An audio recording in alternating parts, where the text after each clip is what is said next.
Hey guys, we're back for part two of our dope ass conversation with Ishaan, man. Hopefully you guys got to watch part one and actually kind of figure out what he does, everything like that. Part two, more basketball, more music.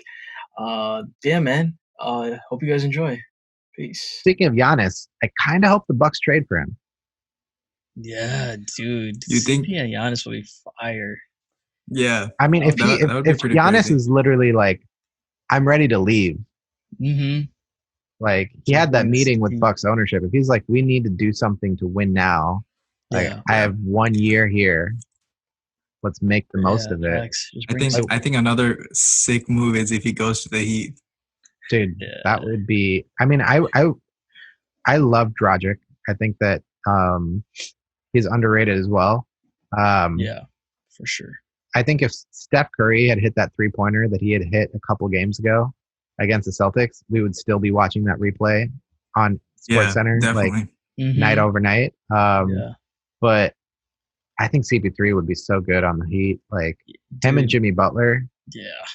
Yeah. Another low key trade that should happen. Ben Simmons and Russell Westbrook traded for each other. Ooh, interesting. Because think about Ben Simmons with Gross. Harden. You have a facilitator. You have like a kind of LeBron sized guy, Mhm. and then he could go Yeah. in the paint. He's not gonna shoot anything. And then Well, Philly needs someone with energy. You got well, you're gonna Russ. have the same issue though. All Russ does is drive to the basket. Yeah, I just but think then it's so hard to get rid of Russ. Like, who yeah, wants that contract? yeah, Like, that's Yeah, dude's that getting paid too. $40 million a year. yeah. Like, And then in like two Facts. years, he might be like way less of a player. So Yeah, hundred just percent. his yeah, athleticism. Yeah, I think his age will affect his athleticism. I mean, I know he's, Iron Man. He's bounced back from the meniscus tear, all that stuff. yeah, Like, yeah. but I just that contract value to me too long. It's And it's it's a diminishing value right there. yeah. look, I Facts. mean, there's so many great players that had such quick, precipitous like downfalls. Like, Yeah, and it sucks to see like the Brandon Roy, right? Like, there's all yeah. these guys that were super athletic, and it's like hmm Russ just relies on that so much. Yeah. Like, Mm-hmm. so many of Facts. his points are just driving through the lane. Yeah. And like hmm the same was true of Derrick Rose in his prime, right? Like Oof. Yeah. Yeah. he just bust into the lane and Sore dunk it on spot. Dude, everyone. Sore dude, spot. so sad. Dude, he was developing that three though. You Yeah. gotta you gotta remember that Derrick last Rose is one of season. my all-time favorite players ever. Like, Dude, Dude, he's MVP he's our bro. he's our childhood hero, man, Yeah, for dude. sure. He's One bad. thousand percent. dude, I used Derrick to have Rose Derrick is Rose as my Facebook profile picture. Yeah, really dude. The number of wallpapers I've had on my phones, on you my iPod you might Touch. have downloaded some of mine because I did a lot of True. D Rose wallpapers. I Yeah, did maybe, so many D Rose definitely. Facts. wallpapers, and they would always Probably. do numbers. Like, so it's interesting because like on the back end, looking at all these analytics, you really started to understand like how popular certain players were. And I Mm, imagine this is what it's like to work at Fanatics or Dick's Sporting Goods when you see like these hmm jerseys fly jerseys, off the yeah. shelf. But with wallpapers, it was so interesting where there were these players that just disproportionately were so beloved. And Yeah. Derrick Rose is one of those guys where whenever we would drop something new, like I remember I dropped a set of two pieces of artwork right after he hit the game winner against the Miami Heat in the Mm, Oh, playoffs. yeah. yeah. I remember that. Um, and the numbers that those were doing for the next 48 hours, like getting people from like the Philippines and Australia and like literally Indonesia and just like popping up from everywhere. And it's like, you saw that with a guy like D Rose as opposed to like Melo, who's a great player, super exciting. Mm, Like everybody still loves him. Like shout out to Hoodie Mello, shout out to Beanie Pretty Mello, shout out mellow. to like Bubble Mello, yeah, shout out to Bubble Mellow. Mello, like all of those guys. But when we would do a Mello piece, you'd primarily see the map. Oh shit. I think my Oh, phone died. damn. Fuck. Hey, just switch to your webcam. Uh, but while you figure that out, just as I was wrapping it up, um, I just think it's so interesting that with Mello, you'd see the light up like map primarily be New York City. And with D Rose, he's that type of a All over the player map. Yeah. where you literally had people from Boston, from like Florida, from LA, all Mhm. popping up and downloading his content just because they loved his story. And like, I don't know, That's there's some, crazy. he's one of those few players that Yeah. I think everybody wishes that his story had turned out differently. Dude, everyone, dude. I used to back in my early YouTube days when I was like 12 years old, I used to bootleg D Rose's 9.8 commercials. Remember those? Oh Like yeah, of the course. Adidas shoes? Yeah. And I used to post them on my YouTube channel. Dude, that's hilarious. Oh, No, I remember those guys. Like he's spinning the Oh, shoe man. on his finger. Yeah, I love those. Yeah, there's like again, I think sneaker commercials are underrated. I wish brands still did more of them. mhm. Facts. Because some of them are legendary. Like I'll never forget the one that Nike did, where they're all dribbling and they do like the freestyle beat with like Jason Williams and like Vince Carter. Like Yeah, oh my God. such a good Those are idea. great. Mhm. And it's like now you get like Russell Westbrook dancing to "Now I Do What I Want," which is cool. But Yeah. like, It's like it could be, yeah, it Even, could go like to a different level. yeah, even like the Vince Carter Shocks right. that commercial hmm where he's just like jumping around the neighborhood doing like different things. Like Yeah. it's such I an mean, iconic commercial. like Kobe, you know, the Kanye West, the Kobe Yeah. system. Like, what the fuck does Yeah. that mean, Kobe Bryant? Like Yeah. that was ahead of its time. Mhm. Like Yeah, 100%. definitely. even jumping over the Aston Martin. Like Yeah. I think that moments like that, like the fact that he was doing that in Dude. 2008. Yeah. That Dude, video talking was about- amazing. Yeah, dude. But like talking about Kyrie, even like when he was like leaning all the way. Oh, think it was, like, 100%. Oh Breeze or yeah, that was whatever, a good yeah. one. Like I think that more brands need to lean into stuff like that. right. Yeah. 100%. Because like I mean, I think you still have the like super sleek, like the Nike ad that came out recently with Cap was great. Mm. And like the one Mhm. that they did Yeah. earlier this year during the pandemic where they had the split screen. Mhm. And they had like all where the they different like athletes. merged the different events right together. Right. I saw that. That was amazing. Yeah. Yeah. There's always going to be a place for that. And like that deserves every single award Yep. that it's going to get next season at all the advertising Mhm. award shows and stuff like that. But I think that there's still a lane for like that Kyrie leaning video or like, you know, Kobe jumping over the Aston Martin. Like I wish more brands would do stuff like that where it's like, screw it, just take LeBron and for his next shoe release, like find some, like, I don't know, there's got to be creative ways to like, Mhm. you know, pair him with creators or throw him on TikTok or something like, and it could come off as forced, and I'm sure they're gonna probably try to do something with like Space Jam, like some Yeah, filter or some shit. facts. But like, when it's done right, I think it can be really powerful. But a Mhm. lot, it's a gray line because you don't want to come off as fellow kids, Yeah. Right. Exactly. Yeah. and it's kind of hard to do that because like Mhm. Mhm. even Wendy's, right, where it's like it could have gone the totally other way, where it's like, why is Wendy's talking like this, right, on Mhm. Twitter? Yeah. It's like who cares? Yeah. But like some brands are really able to make it work. So I think it's that balance of like knowing when to push it versus knowing when to like hold back. And I think Right. like Yeah. Definitely. it's interesting because like theoretically Steph Curry, when he dropped those shoes in 2016 that everybody was clowning, like he probably could have leaned more into that, right? Almost Mhm. made a joke out of it. But Yeah. because Under Armour was such a young company and that success was pretty newfound, right? Like, Yeah. I don't think they lean into that at all. They kind of run away from them and try to Yeah. distance themselves from that. But like, Mhm. Yeah. I feel like if Which I ran with it for sure. Yeah. right, like Yeah. Kobe, I think it's funny when he released the Kobe 9, and this is when he first joined like Twitter or Instagram, whatever it was. He released a photo when he tore his Achilles of like a meme of the Kobe like 9s as a cast. And it's like, it's Yeah. kind of Yeah. fun to see players interacting Mhm. with that stuff and like Yeah. making Yeah. fun with it. And like, I hope that we see more of it. Cause like Giannis, come on, man, I need to see more collabs. I need to see like, he's had like one, he's done Coming to America, which is one of his favorite movies. Mhm. And it was a decent colorway, but like, we could be doing like, I Dude, don't know. you know what he should do? He should come out with like a T-shirt or something Mhm. where he's like driving in the paint and there's like a brick wall. You know how they say like wall off the paint for Giannis? You know, that'd be hilarious. Well, you know what I was saying, and you know, Nike, if you end up going to this idea, we were at a, you know, Pay Me, I was Yeah, at a facts. spring preview. I was at a spring preview. This was a while ago. This is when they were first releasing the Greek Freak, and they were showing us the Coming to America colorway. What I said to one of the Nike PR guys there is like, what would be really dope if every year Giannis released his shoe, you did like a set the same way. This was when Kyrie had just announced the SpongeBob colorways. So it was like one for Squidward, one for Mr. Krabs, one for SpongeBob. I was like, every year Giannis should do a Greek god collection.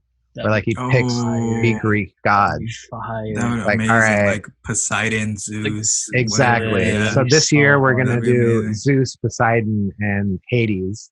And then next year, we're gonna like pick another subset of gods, and it'll be like, oh, if this is the god of love or this is the god of deception, the shoe will be based on like. I feel like it's such an obvious, easy angle. Yeah, that's amazing. Yeah, they also just have to play with that one. Dude, even during February, just drop a quote unquote Valentine color. Call it the god of love, the goddess of love, whatever it is. Like, yeah, dude, that'd be fire. Mm-hmm. I think that there's so much room now. Like Russell Westbrook, he has a Jordan shoe. Whatnot, yeah. And some like he did the Super Soaker box, and he did I think it was Toy Story because his kid has a little Woody doll that he really loves. Like he's done some really interesting colorways, but like Westbrook is just so loud and so over the top. Like I feel like you could be doing so much more with that. Like last year they released a shoe with like a Sharpie where it's like draw your own patterns on it. And it's like I love Westbrook. I love Jordan Brand. You can do so much better. You can push the boundaries even more with a player like that. Like because I mean I know he had a lifestyle shoe. I don't know if they're still doing it, but it looked terrible. I don't think so. It was such an ugly ass shoe. I was like, I mean, I don't know. I think I remember when it was just a shoe. It was just the average shoe. But it's if you're Russell Westbrook with his lifestyle, what he comes in with, make it like crazy. It doesn't even have to be hype. Just make it 100%. Like, okay, well, when I see it, it's Russell Westbrook. So we had an opportunity to do a collaboration with Adidas. We released a Game of Zones shoe. And so it was actually the Dame Lillard 5, and we were working with Adidas. And we had a guy there that kind of linked us up, and we basically customized the shoes, and we did like Game of Zones colorway of it. But my original pitch to them, and this is crazy, like I knew that the chances of it happening were like 0.001%. But I basically looked up a way that you could store dry ice in the sole of a shoe. And I basically wanted to make White Walker shoes so that every step he would take, like white smoke or something would come out of the bottom of the shoe and like freeze. Like it would have been cool if it was like with Nike with like the Air Max, and you could see the smoke coming out of the hole. That'd be sick. Hey, Nike, work with us. Hey, what's up, Nike? Nike, if you're listening, I think that more and more, hopefully, we're going to see shoes like that where it's like, because the tunnel is so impactful, maybe you don't release the shoe with the smoke in it. Maybe it's just a colorway. But for him to wear, if you just made one pair that actually had the like full on like smoke coming out, freezing the ground below it, like it glows blue and like all this crazy shit. That'd be amazing. Yeah, like even Kobe 11s, I have the All-Star colorway. Okay. But like those are, I know like they have glow in the dark soles. Right. That's like the green one, right? Yeah, the green ones. Yeah. Yeah, the Aurora Borealis. Yeah. I like those a lot. Yeah, and it has like all the badges and stuff on it. It's like how many times he's been All-Star, all that stuff. But it's like those jackets were sick too that they were wearing during the All-Star game with all the achievements. Touches on it are so fire to it. And like I mean, for me, that was like I saw it. I was like, yeah, nah, I need those. Kobe has some great colorways, like the Grinches. Like you talk about the most iconic Christmas shoe of all time. Like I don't think that's ever going to be topped. Like I know Barcelona's, the Preludes, like so many. He has a Marty McFly colorway that a lot of people don't know about, of the Hyper Dunks, and he pulled up to Undefeated in LA in a DeLorean. Yeah, and he broke those out. And like that's one of the coolest photos. Like if you ever look it up, just Google like Kobe DeLorean, and you literally see him in LA outside of Undefeated pulling up in DeLorean, and it's one of the sickest photos of like that's crazy young Kobe. Yeah, because I know Dame. If I had to make a sneaker, I think they are. If I had to make a sneaker collab like all time, I definitely would put like Kobe when he first dropped that Bruce Lee shoe. I think that was a game changer too, because like Bruce Lee, I think is such an icon. Just philosophy to his movie aesthetic, like going with the yellow and red shoe, and now Kyrie also coming out with his own version of that. I think is ridiculously sick. Like even I think it's the Kobe 5 where you could change what you put in it. Like you change the amount of zoom you want. You could change like, everything about it. I think it's like the little details. I think even the 8 had it where you went on Nike 8 system, ID. A Nike ID you could make it where you could either have it full zoom or full what's the other thing called? I forget what it's called. But it came with like the sock and the lunar lawn and like lunar lawn. Yeah, that's what it was called. I mean, the fact that he was thinking about that, where it's like I'm gonna have an adjustable shoe. You're having more technical difficulties. Yeah, my phone's tweaking. But Kobe, his sneaker collabs are super underrated, and I think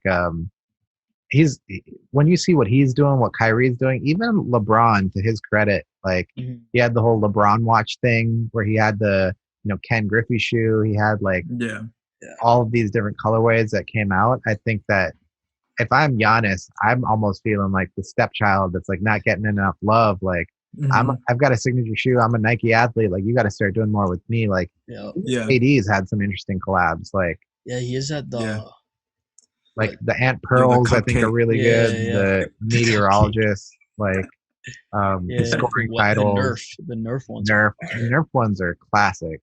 Yeah. Like.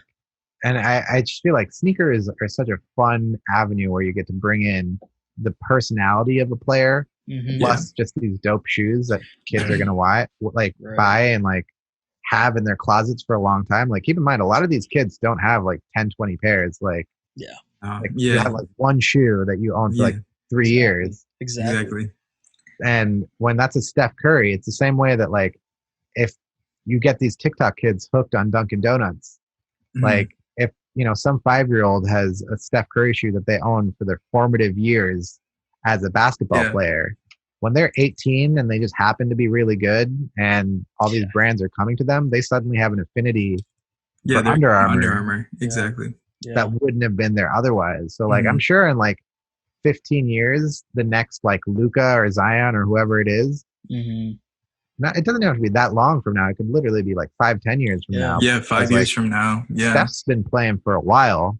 And it's exactly. Sometimes I think I forget that too, where it's like these guys are so young.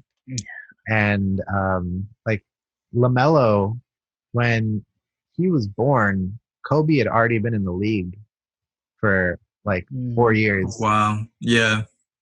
And that's absolutely insane. Like when you really think about it. And like he grew up and he's an NBA player now who never saw MJ play, who never really saw like prime Kobe play, but he saw young Steph Curry going off. Right? And it's like that 100% affected how he played his game. Like you're not pulling out from half court in Chino Hills. No way. Taking 3-pointers if you're not watching stuff. As a 14-year-old, right? And what 3 years prior to that, Steph was in Davidson, like going crazy on that crazy March Madness run. Like that, and your parents love basketball, your brothers play basketball. You're 100% watching that on TV. Exactly. Yeah. Like I think that the one really interesting interview that I remember was with Porzingis. And we were interviewing him for this like stupid brand deal. It was for some like mattress company. I don't even remember the brand anymore. But one thing that he was talking about was like, because he lived in Europe, like he didn't really watch ESPN or Sports Center and stuff like that. Like growing up in, Latvia, he would watch a lot of YouTube. And a lot of these like highlight channels like Dawkins and people like that, he was bringing up their names. And he's like, I used to watch like Kobe's highlights and Derrick Rose and Allen Iverson, especially. He was a big Iverson guy. He would watch Iverson highlights on Dawkins, and it would be like, it's surreal to me that now my highlights are on his YouTube channel. Yeah. That's crazy. Yeah. And he wasn't talking about like, oh, Sports Center top 10. No, he was talking about some kid right does like highlight videos in his free time. yeah And the NBA player acknowledging like, damn, I finally made it facts because my highlights are on his YouTube channel now yeah and not on some like TV show, which is the same way that Omar with House of Highlights, where it's like, I'm sure there's so many high school players right now that would much rather be like, yo, I'd much rather make the Sports Center Instagram page or the House of Highlights Instagram page than be shown on TV as the Sports Center top 10. Facts. Yeah, Facts. exactly. Like, dude, even going back to Bronny, like him signing a FaZe, dude. Like that's crazy. Like, and shout out to Ben Simmons too. Ben Simmons, Offset.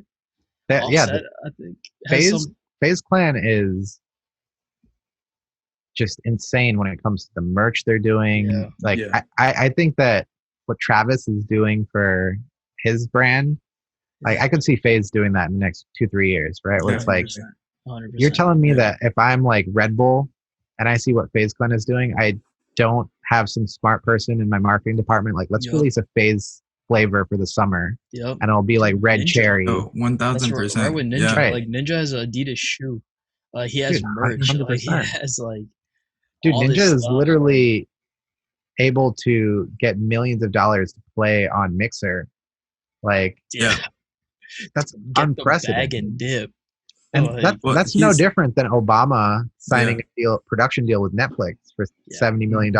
Yep. Exactly. Facts. Because you're buying the audience, you're buying the influence, and you're buying like that essentially virtual real estate of like, this person 100%. is popular. They're always going to have an audience. So I want to be associated with that. And the crazy part is that influencers today are like so powerful, and it's so easy to just change your platform. You just literally type in a different URL and you're on another platform and you're seeing the same content. You know, it's like that power of just shifting like influencers is like such a new realm. I'm like sure it's going to just get tapped in more and more nowadays.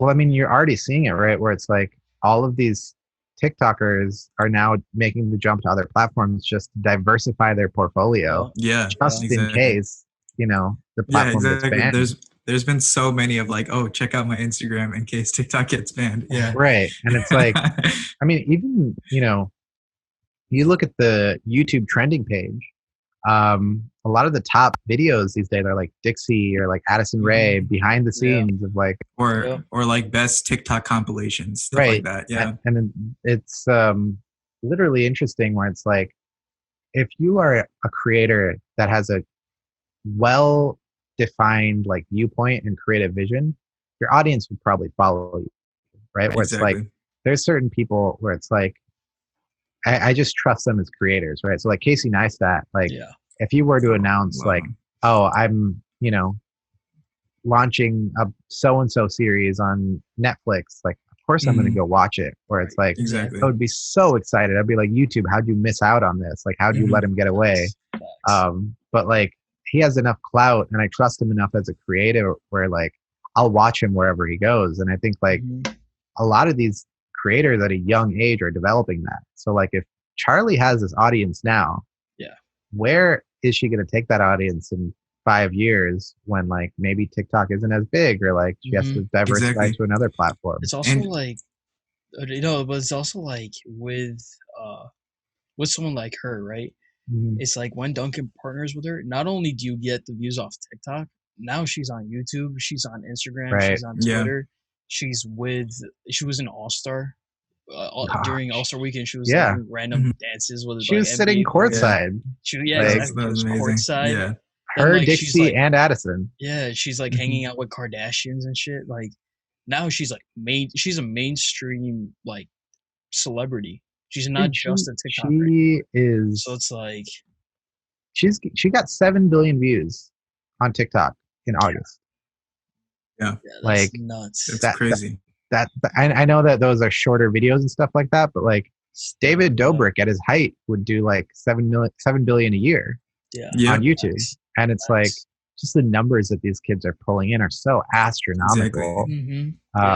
Where it starts to make sense, where it's like, you know, there's all that controversy with Kylie and the Forbes article and being a billionaire, but like the fact that she was moving a lot of makeup product in a very short amount of time using social media. Her projections were yeah.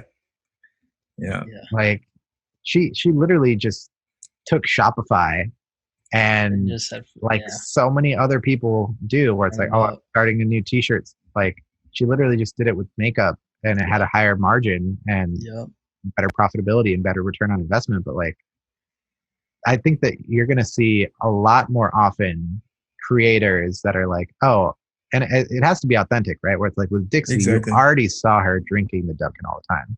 So it made sense for that partnership. It wasn't like LeBron James sponsoring Sprite, where you're like, well, we know LeBron never drinks Sprite. He don't drink that. Yeah, 100% he doesn't drink that. No way. I mean, even when like LeBron was partnering with McDonald's, it was like, LeBron, when's the last time you actually ate McDonald's? Like, also when like the Olympics are like sponsored by McDonald's, it's right. Has LeBron done a wine sponsor thing yet? No, not yet. I think that it's almost inevitable. He does have he has a stake. Him and Wade, I believe, have stakes in different vineyards. Wade has his own wine. LeBron hasn't. I think Melo has his own wine too. I think Melo does too. I know LeBron hasn't done it, but I bet you he will. Like I can almost guarantee. That's obvious. Also, like that has to happen. Dude, I would so buy a LeBron like wine of the month subscription. If Gary Vee and LeBron partnered on a wine thing, that'd be legendary. So much sense. Legendary. Oh my god. That almost makes so much sense that it has to happen now. It has to happen now. You know, low-key, I think he should go into like cigars, because no one's doing cigars. But imagine if like you have LeBron sponsoring a cigar. There's no competition then. I think that's MJ's lane, man. Come on. I don't think True. I don't think LeBron wants to go with the cigar image. I don't know. Yeah, I don't think LeBron is. He's more I feel like his PR team would be like, no, I don't know if we can do cigars. Even with wine, that's probably why he's holding off until he's like retired. Yeah, he's like afraid of it or something. LeBron, he's like so cautious about everything he does. It's crazy. I mean, after the decision and everything that like, the repercussions of all that, like he's gonna be hyper aware of all of that. And like his team has to be so on top of anything that even gets in front of him. Like, but I mean, if LeBron decided to do it, I'm sure it would sell, because anything that he puts his name on has some chance of like getting some traction. That being said, though, if I had $1 million right now and I'm a brand and you asked me, would I rather spend that $1 million on LeBron James or Charli D'Amelio? I'd probably go with Charli right now. No, facts. If you think about like, I guess it's even more about like the fact about how fast the word would spread on like Charli D'Amelio's platform versus LeBron's platform. Yeah, it's like LeBron James, but the virality of Charli D'Amelio is like maybe 100x that. It's like there's so much value to what platform she's on. And LeBron has so many brand deals, right? Where it's like it's just one of many. But if you're the first person that's like, I'm going to take a big bet and I'm going to go with Charli. And like, I mean, that's why people associate, like you said, Ninja with Red Bull, right? Like it's a strong product association. And I think that's something where with LeBron, it's like he sells Kias, he sells Blaze Pizza, he sells Nikes, Sprites, Feet, all of this. Like he sponsors Remova, the suitcases. Like, at what point are you just another brand in his portfolio? Facts. Versus like your SeatGeek with David Dobrik. Yeah. No, also bigger than that, it's like if you want to sponsor LeBron, you're going to have to give him some type of stake. Oh, 100%. At this point in the game, LeBron is too good of a businessman to not, like with Blaze Pizza, he's going to want equity where it's like. Whereas like Charli D'Amelio, like I think maybe now she's smart enough to be like, all right, now I want stake. Maybe. I mean, if she has the right people around her. Exactly, I feel like when you're young and when the money is flowing, you just take the brand deal. Yeah, you're just gonna take. Also, you're probably she's gonna just take that $10 million deal and run with it, right? Yeah. I mean, even LeBron, he did that early on in his career before he became the businessman that he is now. Right. Like now he has an ownership stake in like everything from like Liverpool.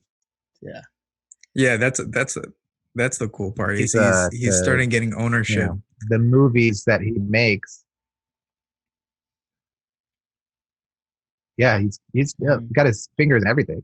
Yeah, facts. But I just think if I'm LeBron, I almost want to say I only touch a brand if you're going to give me a stake in it. Because at this point, it's like, would I rather get $10 million for 1 year of promoting your product, or in the next 10 years make $100 million? Exactly. For that same level of exposure. And 100%. Like, for him, it's like almost a no-brainer. Mm-hmm. But like, I think for somebody like Charlie, you have to really believe in a brand, and they really have to. Like, I don't even know who would offer her equity right now, because I think it's tough with social stars. Are they a flash in the pan? True. Yeah, or will they die out? Yeah. Right. And like, even you have just the one thing with LeBron that is that he's going to maintain that brand. Yeah. So like, that 10 years from now, chances are LeBron's still going to be as respected, as remembered, right? Where it's like Charlie could have like a Britney Spears 2007 era like meltdown, and now Dunkin' Donuts is always associated with that, right? Where it's I mean, even like a company like Adidas, right? When you have Kanye saying like, "Yo, I'm going to start wearing Jordans unless I'm on the board of Adidas," like that. Whether you like it or not, affects your image, affects your brand PR. Right. And Kanye is going to make you billions, but there's a chance he's going to say stuff like that. Like Gap. Same with Gap. It's like 100%. It's like, but also, we're also talking about like, he might have also saved the Gap brand in a way, though. I think that he probably has to a certain degree. Yeah. Like it's. He's got enough clout, I think, to make like even when you look at the sales of the Yeezys, right? Like they're no way, shape, or form at the same like pinnacle that they were back in like 2016, right? When like every drop, people are lining up or like downloading the Confirmed app, and like the resale value on those shoes was crazy. Like they're still very hard to get, don't get me wrong, but like it's definitely flooded the market to a certain degree. But like, what I think is interesting is like, I think it's the mayor who has this take where it's like, you walk outside, count how many Yeezys you see, right? Yeah. You'll see a lot. And the thing is, you can do the same exact thing with Jordan 1s. And for some reason, people clown Yeezys for being so ubiquitous, but then they'll go home and throw on the same pair of Air Max or Jordan 1s. I don't think you can penalize Yeezy for becoming more mainstream of the sneaker, where it's like, that's almost the goal. You want a brand to become accessible. Like you want it to become the like 350s to be like an Air Force One, where it's like it's 100%. your everyday shoe. It's like I'll wear it with a suit. I'll wear it with like shorts. I'll wear it exactly. Like that's 350s have kind of achieved that status in a certain way, where it's like if you're just going to the mall or going to check the mail, like throw on a pair of joggers and a pair of 350s, or like, it's such a casual shoe that has function. Right. And it's like, to me, I'd rather wear those than like, Roche Runs or even some Flyknit, Exactly. And it's like, you're not trying to, not every brand's trying to be Balenciaga, where you wear it like once every decade, like you're not going to touch that shoe. You're going to leave it in like mint condition, like 100%. So. I think that it's unsustainable, because even me, I'm a sneakerhead, right? And I've gotten free shoes from brands. I've spent way too much resale on shoes. I've gotten lucky on Confirmed app a few times, and I will freak out just as much as anyone else. And it's like, but the issue is, then you have that decision of like, well, I like to wear my sneakers. I want to wear them. Like I have a pair of Travis's here next to me that I've beat the hell out of, right? Yeah. And somehow on Confirmed app, I managed to snag a pair of the off-white Jordan 1s, the Chicago colorway. That's crazy. Yeah. And what's actually crazy is I have like the email somewhere, and it's literally like the order on the app didn't go through. Like it didn't show it as confirmed, so I thought I didn't win them. Damn. And then later that night, like 3 hours later, I checked my email, and it was like, your order has been confirmed. You're receiving these shoes. And I started freaking out like 3 hours after That's the fact. crazy. Until they came in the mail, I didn't believe it. But like, I haven't worn those shoes yet. I'm like, when should I? I need a reason to break them out. Like, dude, that's like you're getting married. I'm gonna throw them on when I'm getting 100%. Like, it's the bad part is that like due to COVID, you're probably not leaving the house that much. No, I'm not. Like, they're literally in pristine condition. They'll probably be in pristine condition for a long time. So like, yeah, for like another half a year. Well, what's crazy is like, if I end up never wearing them, like, am I more likely to sell them? Right? Am I just at a certain point? Like, I never wore them. I'm gonna let because I have a friend, Rich Lopez. He works in our branded content team over at BR, and he used to be at Complex. He helped launch Full Size Run podcast. Dude, it's like a sneaker podcast, and he's like a sneaker OG in the game. And he sold a bunch of his sneaker collection when he had his first kid, and used that to put a down payment on his house. And he's like, I've had these Jordans sitting for like 10 years, and it's like I never wore them, but like now suddenly it's like I sat on its stock for 10 years. And these $200 shoes are now selling for $4,000. Maybe it takes me 6 months to get them off my hands, but eventually I can put that towards like a house for my family, which is kind of insane. But like, it's pretty baller that he was able to pull that off with his sneaker collection. So yeah, dude, I only aspire my sneaker collection to be like that, man. Bro, if only. One day. Yeah, dude, facts. I more and more I've become, especially with quarantine, because I think you have the tendency to like window shop or just go to websites and like look at stuff nowadays. Yeah. Like, especially when there's a drop, like, and even with like StockX, every once in a while, I'll like scroll around and check like, oh, what's the price of this? Like, how's this piece doing? Whatever. And like earlier on in quarantine, I was on a real kick for cactus plant flea market stuff. Like back in like February, March. And I picked up some stuff, but at a certain point I was just like, I'm not going to be wearing this anytime soon. Like, am I just going to wear this on random Zoom calls? Like, what's the point? Like, and so I have pulled back so much on like just buying stuff online. And I think that it's made me more deliberate, where it's like, in the past, I would just get a shoe because I thought it looked really good. And I'd end up wearing it, but like now I'm like, maybe I'll limit myself to like 1 or 2 pairs of shoes a year that I'll like actually really, really wear. And maybe I'll be willing to spend a little bit more on. True. Like, I have a friend, his name's Drew. He's a designer, and he subscribes to almost that Steve Jobs theory of like, I want like a uniform. And so he wears a lot of like Carhartt, a lot of like workwear, utility stuff, like heavy duty, like denim jeans from like these self-edged denim shops from like Japan that he'll spend like $2,000 in a pair of jeans, but like he'll wear the shit out of them. Yeah. And so he is big on Visvums. And so he'll only buy like 2 pairs of shoes a year, but they'll be like some insane like pair of Visvums that he will wear every day, and like they'll have their own character. The same way that like cowboy boots do, where it's like they'll wear in the right places and they'll age just a little bit. And like, I think there's almost a charm to that, instead of wearing like definitely a pair of like pristine, shoes that are just like, I mean, that's what they say with like Converse or Vans, right? Like the more you wear them, like the more classic they feel and look almost. Speaking of iconic sneaker moments, I know we talked about Marty McFly and the Air Mags, but one of my favorite Will Smith movies, I, Robot, he breaks out the Converse All-Stars, and not enough people appreciate that. Like, there's a part of the charm of being a sneakerhead is actually being willing to wear the shoes. And I think that's kind of what the hypebeast culture is kind of deteriorated a little bit, where it's like, even with Supreme, right?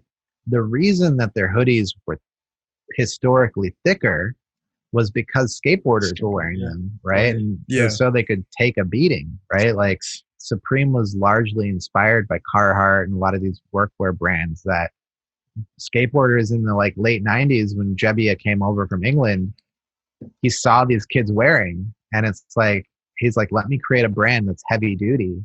And it's like, now you have all these kids with these like Supreme hoodies that,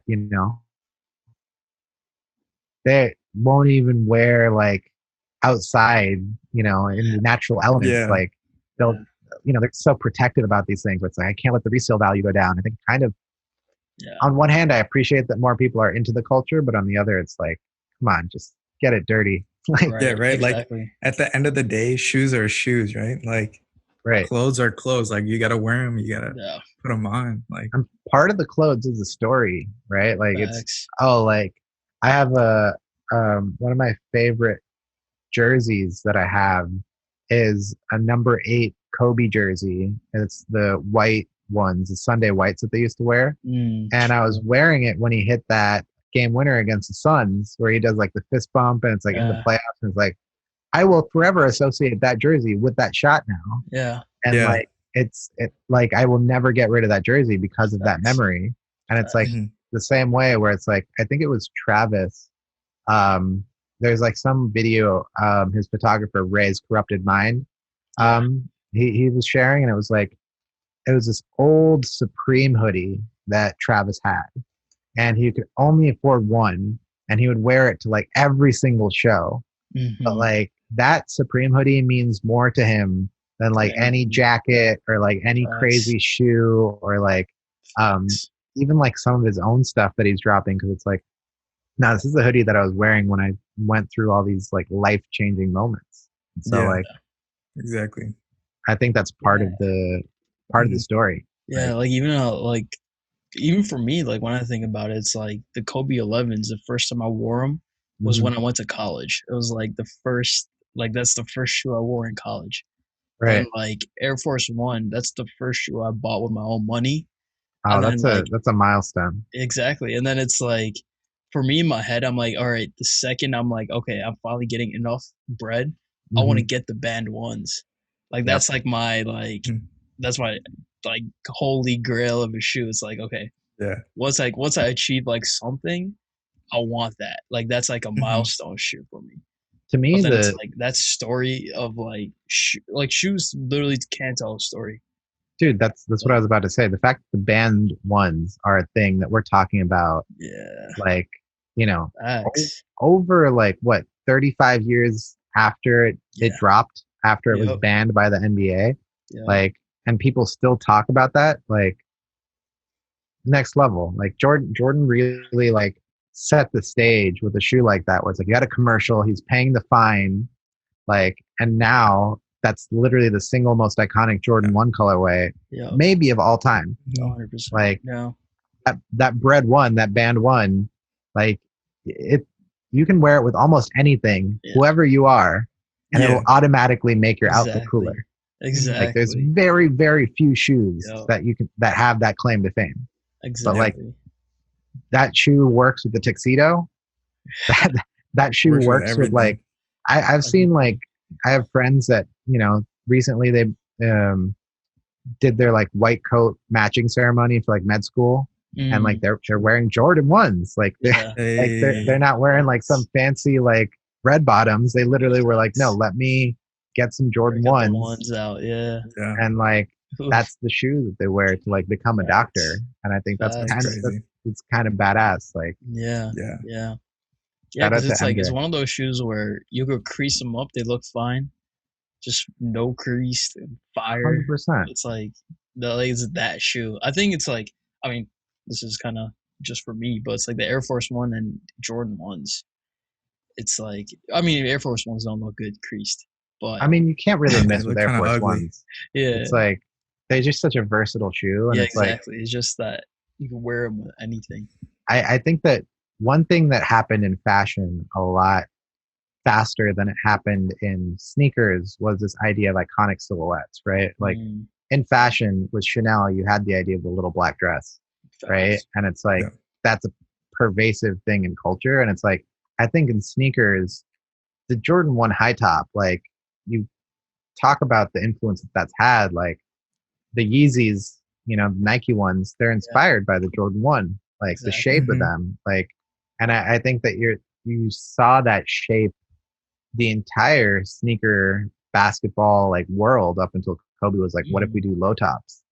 Like, and I that was his influence of like, let's have shoes that look like It's like yeah. That's the beauty of sneaker games. It's so young still. Like you think about like Virgil and what he's done with Louis, LV. It's a house that's hundreds of years old. What's going to happen when Air Jordan is 100 years old? Like, who's the face of that brand, right? Like, is it some kid on FaZe Clan? Yeah, it's true. maybe it is. Straight up. Probably. I think at some point, like, probably in the next 3 or 4 years, there's going to be a esports athlete, whether it's a streamer, whether it's like obviously Ninja with Adidas is already a thing, but like he doesn't have I think while he has a cachet, his audience maybe isn't the right combination of like age and like if there was a Travis Scott of esports, right? Yeah. Like somebody of that level of popularity, that level of influence, released merch that was that cool. Like once we get to that point, like I guarantee you that whenever he drops shoes, like people buy it up as much as they do the Travis ones or the Travis. I think Ninja had more of that younger audience. If there was someone in the upper teens, lower 20s, mid 20s audience in the esports industry, that's huge. There probably is someone. I'm not super familiar with that. Right. But if they were, and they do some kind of Jordan brand deal, that'd be amazing. It's almost like, in a weird way, Drake was too old for the Jordan collabs. Like, definitely. Travis was just young enough and just 100%. Like at that peak of popularity where it's like Drake dropped a pair of 10s, he dropped a pair of 8s, and like people love the OVO Jordans, but in the 10s. I have the 10s. I wear them all the time. Yeah. But like the Travis ones were like a moment in time. Like those shoes, the backward swoosh, the Velcro, like they were also so on brand for him with like the Cactus Jack logo on the back. Even just the materials. Yeah. Like who else is going to be able to sell lows? Right. Exactly. Like, no one even wears lows. Like that's just like a. I still don't wear lows. I can't. I can't bring myself. But those are the one pair that I'm like, I'll think about it. I'm good. Like always on the highs, bro. I can't do the Jordan 1 lows. There's so many people that are fine with them, but I can't. I'm sorry. No, man. Also, to be honest, I haven't really jumped on the SB wave. Like, I think I'm too young to be in that. I think a lot of people that have jumped on it will just jump on every trend. True. Yeah. True. But then I also think that there's a small subset of people that have been in the sneaker game long enough where they appreciated SBs at first. 100%. And like now they can come back and like have an appreciation for them. I don't fall in either one of those categories. Yeah, I mean, either. So I'm just like, I'm gonna be honest. I don't like them. I'm not gonna wear them. Also, I appreciate the design. Like I'm too broke to actually buy like the hype. Well, it's like if I'm gonna spend money, I'm not gonna. As cool as the Chunky Dunkies were, with all the different materials, but it's like. I'm sorry. Yeah, exactly. There's better things for me to spend that money on, especially during a pandemic. But like, 100%. I just I appreciate what Nike's been doing, and I think that Travis has had a huge hand, like even in bringing SBs back. Like, he'll wear a pair of like SB like Wu-Tangs, and the next day they'll jump like $800 on StockX. Right. So, but he's having that same effect Kanye had. When like Kanye would wear he's like Kanye's protege. Exactly. Yeah, exactly. Exactly. When like Kanye wore like Chelsea boots, when he wore like I have 3 pairs, one from Saint Laurent, one from Bottega Veneta, and one from ASOS that are just Chelsea boots from that 2016 to 2018 Kanye era of like ripped YSL jeans with like the Chelsea boots and the long tees. Facts. Like, that was a whole wave. Facts. Like Travis is one of those few guys that has that ability right now where it's like I think it's interesting because not everybody has that. Like it's not like as great as even some like comparable artists in terms of like chart topping ability. Like I love Uzi, he comes out with great stuff, but like it's not like people aren't out buying his shoe, right? Like exactly. How many people would like that? Go ahead. Yeah, he has that like unique combination. Like I was about to bring it up earlier. It's like who else can do that McDonald's deal? Who else can do this Jordan, like, all these drops and things like that, and have people rush and go get them, resell them, and have this crazy hype around, Well, it's like if Tom Brady did a McDonald's collab, we would probably clown it. Yeah, no, that'd be a clown show. Yeah, like there would be memes made about it, even and not in a good way.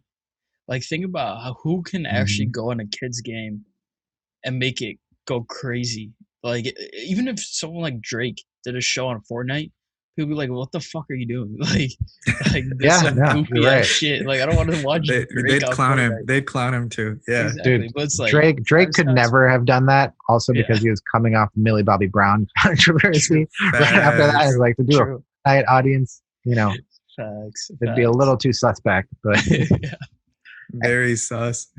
Travis can pull off things like even Reese's Puffs. Yeah. Like, how many other artists can work with a cereal brand and not be like, clowned, right? Where it's like, exactly. If Little Pump had, his own Lucky Charms, like what the fuck is this? Probably kind of be like, why am I buying this? Like, even the big names, like if, Migos or like Offset, or Quavo decides to do a cereal, like I'd maybe give it a shot, but like, I'd probably trust Travis a little bit more. Yeah. I think it's just like, it might also have something to do with the fact, like, just his personality, where he's always just like kind of introverted, is just like to himself. It's like when he does something, it's like, oh shit, that's kind of cool. Like, there's just something about it that's like, oh, that's kind of sick. What I love about Travis is he's not as outspoken as Kanye. Yeah. Like, he's not out here like stealing mics and like yelling crazy things into it. But like, I actually think it's underrated how smart Travis is. And I think the way that he plays this game, where it's like, one of my favorite clips of that documentary is when they get the Drake verse, the sicko mode, and he knows from the jump, like when he listens to it, like, yo, this is going to be a banger. Like, that energy in that moment, like, I think is amazing. And I think that Travis also has the benefit of, like, not a lot of people know this, like, he studied philosophy in college. Like, I think he's like very well versed in not just like he also did theater. Right. Yeah. He's like a well-rounded dude. Like, talking about a Renaissance guy, like when you look at his music, I think it's far more complex, right? When you listen to Yosemite and you hear the, some of the harmonic fifths that those guitar solos hit. I'm not saying that it's like crazy artistry, like, some of the, like, he's not going to compare to people that do it like full time and like are super into the, like craft of it. But like the fact that he's aware about these concepts and is putting it into this type of instrumentation into his songs, like, I think you have to give him credit for that. Yeah, for sure. Definitely.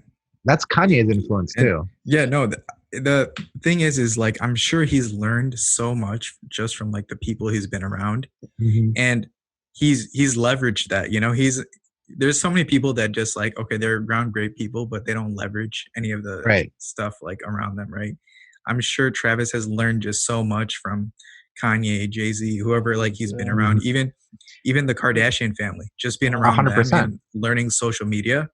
Like, I'm sure he's just leveraged all of that to become like who he is now, Well, Kim K, Kylie, and Kendall have made so much money when it comes to selling perfumes, Skims, makeup. Like, they had apps that, they literally were content gating, premium.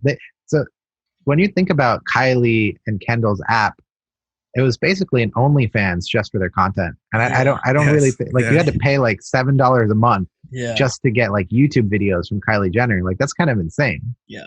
But like, when you look at like the way that Yes Jules is using OnlyFans as a platform, like, she's kind of using it as a Patreon. Yeah. And I think that it's weirdly interesting to see the shifting content dynamic with some of these things, where it's like, let's say you take that mentality and you are able to see it being applied to all these different platforms. Like, what's your next step if you're a Travis Scott, right? Where it's like, and I think that you saw the same with, Jay-Z doesn't start something like Tidal if he doesn't have the influences that he had, you know, in the fashion industry with Dame Dash and, you know, with, you know, even seeing P. Diddy with everything that he did, like, I think there were so many things that these artists take in where it's like, how can I apply this to my own world? How can Kanye apply what he learned about collaboration? And I think it's actually really interesting, right? When you look at Yeezy, the brand, and when he jumped to Adidas, right? The team that he built around him, right? That was post My Beautiful Dark Twisted Fantasy. And I think My Beautiful Dark Twisted Fantasy, one of the reasons that it's so great, I think it's one of the greatest collaborative albums of all time, right? Not just in terms of a single artist, but like, of course, you know, Nicki Minaj on Monster, right? Yeah. Rick Ross, you know, like Chris Rock, like on Blame Game, like the fact that, you know, he's getting Bon Iver, like, you know, all these different sounds, right? Where it's like, I think one of my favorite breakdowns of that, one of the songs on that album is when he talks about All the Lights. And he talks about how he's calling up Drake, he's calling up Rihanna, he's calling up like all these like big name artists. And it's just to sing a hook. It's not for a verse. Like, it's like he's making like a song like, you know, We Are the People, like, you know, like a Kumbaya, like charity, like hurricane relief song. And you're asking Drake to just sing All of the Lights. And people don't even know that he's like on that song proper. And it's like, I think like what he learned about collaboration, making those albums, is what makes the Turtle Dove 350s or the 750s, shoes like that had Virgil from Off-White designing on it, that had Demna Gvasalia of Balenciaga, you know, who dropped the triple S's, working on that Yeezy 1. He had Jerry Lorenzo of Fear of God working on that Yeezy 1. Salehi, who worked on the 2 Chainz Chain Reaction, like he worked on the Yeezy 1, right? Like Don C, you know, who had his own shoe and like has, you know, made the Jordan 2s and everything that he's done. Like, he worked on the Yeezy 1s. And it's like, when you look at Kanye's, I guess, coaching tree, like you have that concept in like sports where it's like, oh, the Belichick Parcells coaching tree, or like Greg Popovich tree, right? To Steve Kerr, like the Phil Jackson coaching tree. I think that you have to start looking at these artists for their coaching trees too. Like the Kanye coaching tree. Trav's gonna have his own coaching tree. 100%. 100%. Eventually, He already does. He does. Yeah, exactly. Check he already West. does. Don Tolliver. Check West. Dude, Don Tolliver has been all over my TikTok lately. Yeah. Even like when Kanye talks about his internships at like Louis and what's the other like all these like designer places with Virgil. He's like, me and Virgil went to these places. We studied it. They were like, "Nah, fuck you. You did this wrong." But he's like, "Nah, let me learn this now." So it's like when you get all that knowledge, you put it into your craft. I'm sure what he used in fashion, he's used in music, and vice versa. Kanye's the ultimate remix guy, right? Like he chopped up soul samples, like exactly. You know, there's that quote, right, where it's like the best artists steal. Like, and I think that's a little too on the nose. Like when you say steal, it's like you take direct influence. But if you truly care about the medium, you still make it your own. Right. It's like you don't just straight up steal. Like Kanye, when he made the Yeezy 2s, it was inspired by the Air Mag. It was inspired by the Jordan 1. It was inspired by like the Air Max with the bubble. But none of those were all red shoes. None of those glowed in the dark. Right? Like he still added his own elements to it that made it entirely its own thing. But like, I think it's striking that balance between like inspiration and like your own DNA into it that's making it unique, that a lot of people have a tough time hitting. But like at the same time, we were talking about earlier, that's what makes TikTok great, right? Where it's like anybody can click on that sound and make their own version of a trend. I think like going back to even Trav, it's like with all the collabs that he's doing, it's like they're known things. It's not like it's some random ass companies. It's like McDonald's. Every single kid in America, like I think even the world at this point, it's probably the world. Like every kid is like, McDonald's is like this thing you go to. You're like, oh no, dude. McDonald's. They're saying it's that the golden arches are more recognizable than the cross. So like I mean, everyone knows what it is, but it's like the like just the idea of being like, I want the Travis Scott meal. Like, I want a person's meal. That's insane. Like, just the idea that it's like when you go to McDonald's, the fact that became a meme, right? Yeah, that too. Like, you're selling a chicken nugget pillow for like $90. Like, dude, how does that even come about? Like, that's ridiculous. It's like, you know what I'm here for, right? Like, exactly. I just Travis's McDonald's collab is so groundbreaking, I think, in the sense where it's like McDonald's is just such a ubiquitous brand. Yeah. And now that he's done a meal with them and it's proven to be successful, like, why would they ever need to release a Happy Meal sponsored by Mulan? Yeah. When they could just like find a bunch of influencers and release like a new meal every month or every season. Yeah, like, that could be the new Happy Meal, like, right. It could be the Happy Meal for like millennials, right? Or whatever. I mean, it kind of is, right? Almost is, right? In a way. Yeah, exactly. But like, what's interesting is like, that's why I brought up like Howard Ashman with the whole Disney stuff early on when you asked that artist question, where it was like, to me, it's like the people that take that torch and carry it forward, right? Where it's like Walt Disney made like Snow White and like Fantasia and all these classic movies like Bambi. How do you add your own DNA to it, right? He had that whole Broadway experience. So he brought in like the musical aspect into Disney. And I think like with Trav, what he's done with Fortnite, even the fact that he's releasing this drink now, he's adding some of his clout and his brand to every single product that he touches. Yeah. And when it has that stamp of approval, like I think that, like, here's something this is a good quote, right? Travis is like the new Supreme.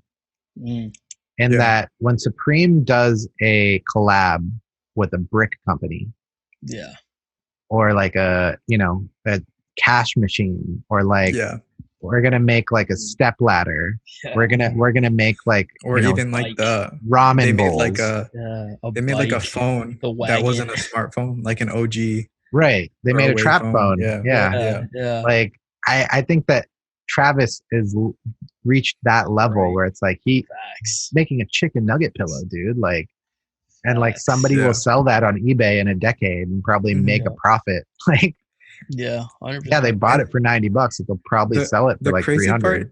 Is it's kind of ugly, but it's selling, man. It's well, it's like I remember. So one of the things that last time I went to round 2, Sean Witherspoon's shop out in so he has one in Virginia, New York, Chicago now too. Chicago, yeah.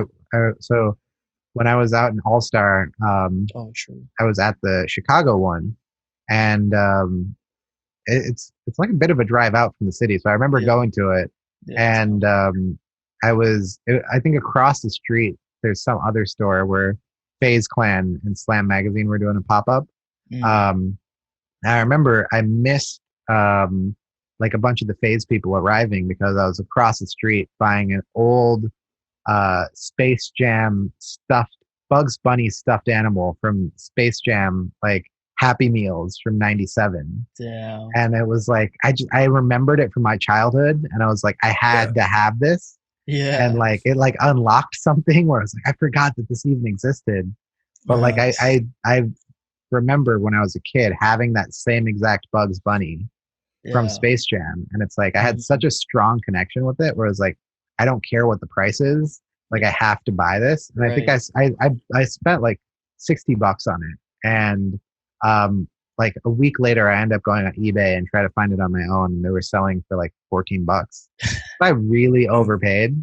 But like, it was All Star, like, it's a good story, like I'll take it. But like the fact that there's going to be kids growing up that now have emotional attachment to these items, like there's always going to be a market for them, the same way that there's a market for shoes, right? Like a Travis Scott collectible. Like, I mean, we were talking about D Rose earlier. Like from time to time I'll still go on eBay and like look at like old D Rose shoes because it's very hard to find them now, bro.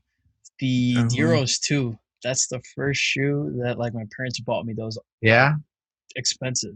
Oh, like, dude, because like everyone, like, growing up in Chicago, it's Derrick Rose is like he's MVP. 100%. Those were Everyone wants so him. hot. Those were so Windy hot. City Like I still assassin, like go man. on Google. I'm like, hey, if I can like find one size 12, and it's like for that shoe, I don't give a fuck.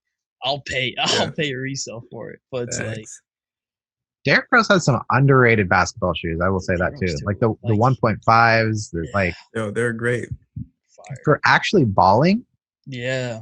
They were really good. And it's a shame that people associate them with like, you know, his injury and like they're not stable or stuff like that, because they were some really good basketball shoes. They were good.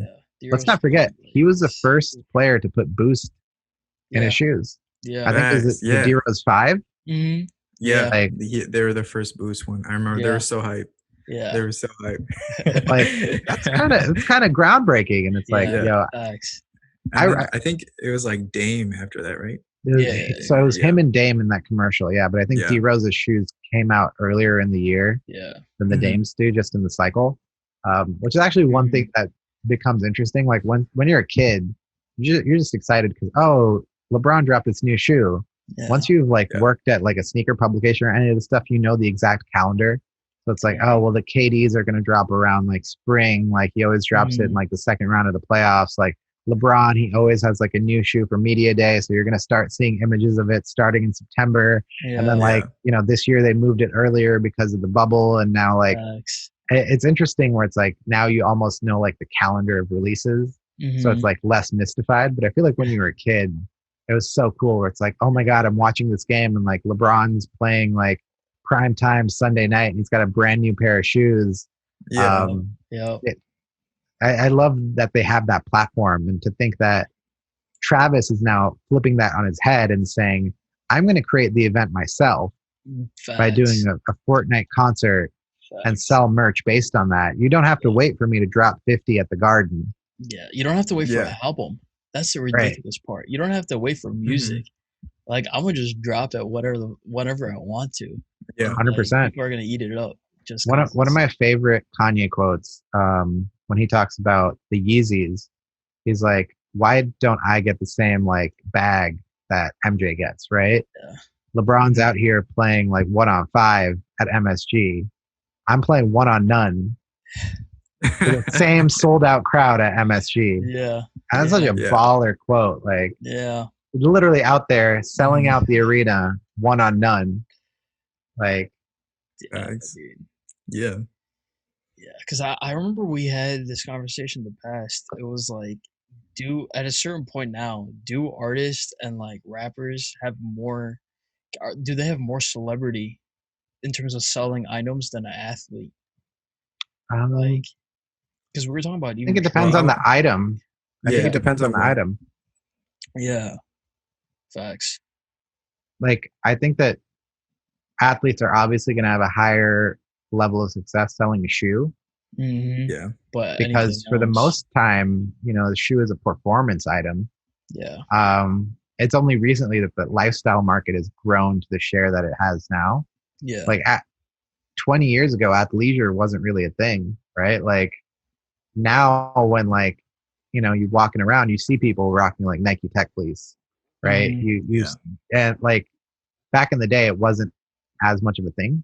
Yeah. Like, I think that, and if it was, I think you'd see a lot more people like the Kobe like clothing collection be just as interesting. Where it's like, does a Bruce Lee, you know, have like a jumpsuit that goes with it, right? Where it's like it's inspired by the Kill Bill movies, or stuff like that. Like, I think that now that you have like Westbrook, who owns his own clothing brand, he did the T-shirts for the NBA, Honor the Gift. He did the like social justice. So maybe like in a few years, you're going to see collabs that are more like all encompassing, where it's like not just is LeBron releasing opening night, he's wearing a new pair of shoes, but his entire outfit, like head to toe, you know, is like whatever brand he's promoting, or like Russell Westbrook, Honor the Gift. It's, you know, the same way that Ninja has his, you know, Red Bull fridge next to him, and he's got like his jacket, and it's like his chair is sponsored and everything. Like, at what point does here's actually the game changer, and I've said this for a while. I believe that in the next 5 to 10 years, there will be a player, and I think it has to be the right player. It has to be a player at the caliber of, like, I think a Kyrie or a, it has to be a semi-big name. Like, I think Neymar actually would have been a really good one. He signed with Puma recently, right? Yeah. I think it would have been far smarter for a brand like Balenciaga or Louis V to be like, yo, we're going to sign an athlete. True. And we're not going to own your on-court shoes. We're going to own everything off the court. Facts. A lifestyle designer brand signing him to a signature shoe deal. Like, if you sign the right player with the right influence, like Kanye, and bring him into the fashion world, like, at what point do you have a player who's cool enough, right? Where it's like, honestly, I would wear his clothing, right? Or like, if he came out with the right line. And I don't think you can force it with any player. Like, I don't think Giannis has the personality. No, Kelly Oubre. You have to. Kelly Oubre could do it. That'd be fire. I think Devin Booker could maybe do it. For sure. Yeah. Devin Booker. I think if Devin Booker signed a deal, like, let's say Prada. And like, and here's the interesting thing about that, right? Where it's like, in the right scenario, if I'm a brand like LVMH and I'm this giant conglomerate and I'm saying, I have Virgil, I'm going to go sign Russell Westbrook to a shoe deal. Yeah. I'm so secure that he's going to be wearing, all the latest spring collection, fall collection, like Off-White, Louis V stuff. Wear whatever shoes you want on court. Wear Jordans, wear Adidas, be a free agent. Facts. We'll pay you how much ever you want. You can wear any shoe, you can be PJ Tucker. You can be the sneaker king of the NBA, wear the rarest stuff on the court, as long as you come fitted in our brand to the game every single day. Yeah. True. Like, everything on IG is just Off-White or LV. Exactly. Or like, but dude. Yeah, and just like ball out basically every game is a showcase. You have 82 showcases. Yeah. Every year, every season. It's amazing. I would go as far as to say is that if I was, let's say I was in Virgil's spot, right? Instead of doing a traditional fashion show, I would pick 3 athletes. I'm going to pick Odell. I'm going to pick Russell Westbrook. I'm going to pick Neymar. I'm going to sign them all.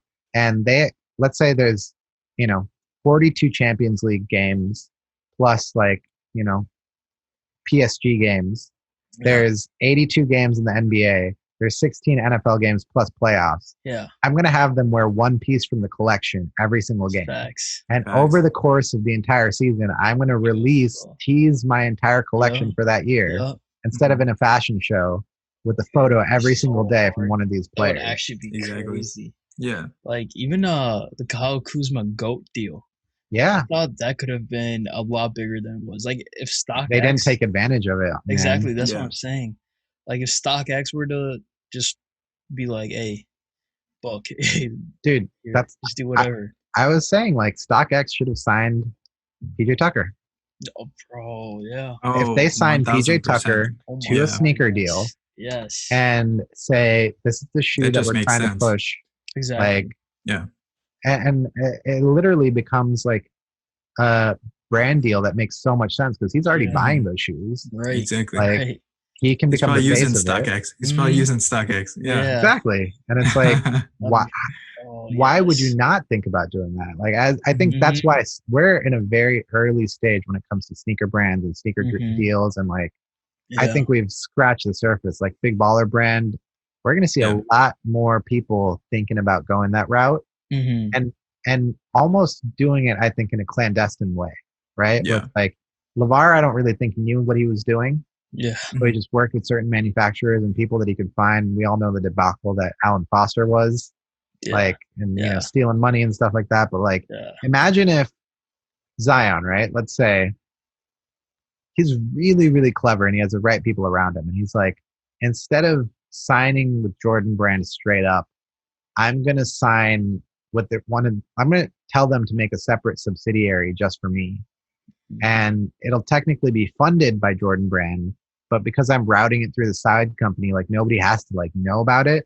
And it can all like, I think you're going to start seeing a lot of these under the table deals, not necessarily in like a bad way, but in the sense where it's like, you'll have these giant conglomerates dealing with the production of the shoes and the design and like the manufacturing, but like the face and the brand and everything will be these individual players. Yeah. That's almost what's going on in the music industry, right? Yeah. Like that's what they say, like music. industry plant, right? They just come out of nowhere and they're perfect, and like it's basically the idea. Yeah. I feel like the music industry and the like sports industry is really at a like tipping point where it's like, I think it's always been true where it's like, Magic Johnson has a great quote where it was like, when he first came to LA, he thought it was like bright lights and like, I want to go hang out with Jack Nicholson and Michael Jackson and Prince and Madonna and all these guys. And he was like, holy shit, wait a minute, these guys want to hang out with me. Right. And it's like, I think it's got to be insane as a 19-year-old kid to realize that you're the most like, popular person in the city of LA and that every single Hollywood star wants to hang out with you. But like, that's the power of being a Laker, right? In a city that loves its basketball team. And so like, I think you're going to get certain players that are in the right spot at the right time. And trust me, the Knicks haven't had a huge star in a long time. Yeah. Like you saw how crazy Porzingis got. Like if the Knicks had gotten Zion, like it's a whole different monster. Yeah. Like we're already hearing about him so much, and he's in New Orleans. Like imagine how many commercials, how many like shoe deals, like viral clips we probably would have seen. Like I think it's a matter. I hope that LaMelo falls to the Knicks. That would be fucking amazing. Dude, I hope he falls to the Bulls. Like that would be fun too. How do you feel about Donovan? Billy Donovan like hiring? I like it. Yeah, I like it's all right. It's all right. I think it's I'm not too happy about it. Billy's secret plays. I like it just because it's like at least there's a change from like Jim Boylan and like, oh man, that regime that was terrible. That was depressing. Now it's like okay, there's like some it's been a full like 8 years, dude, of like just terrible basketball from the Bulls. Bro, facts. I mean, there's been some fun teams. Like I always appreciated the Kirk Heinrich, Ben Gordon, like duo.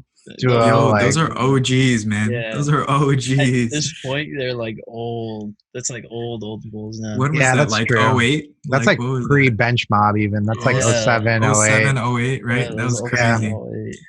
I mean, like obviously those Carlos Boozer, Joakim Noah, like teams, Taj Gibson, fun too. But like that was great. The Bulls have had some interesting players through the years. And Keith Bogans, Kyle Korver, Ronnie Brewer. It was basically like Ronnie Brewer. 2010, 2011 season. That was amazing. Dude, even Nate Robinson, that triple overtime playoff game. Oh, that's a legendary game. Oh my god. Against the Nets. Oh my god. Dude, Nate Robb is one of my favorite players of all time. Like, Crypto Nate.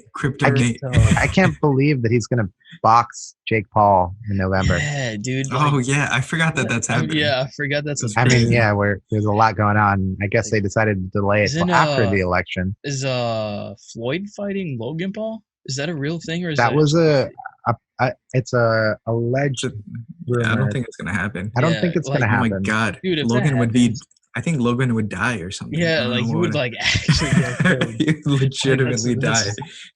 I feel like there's like a 0.1% chance it happens, but if it does, it's just for the spectacle and for like the obvious. Like, dude, I don't even know how much of a joke that would be.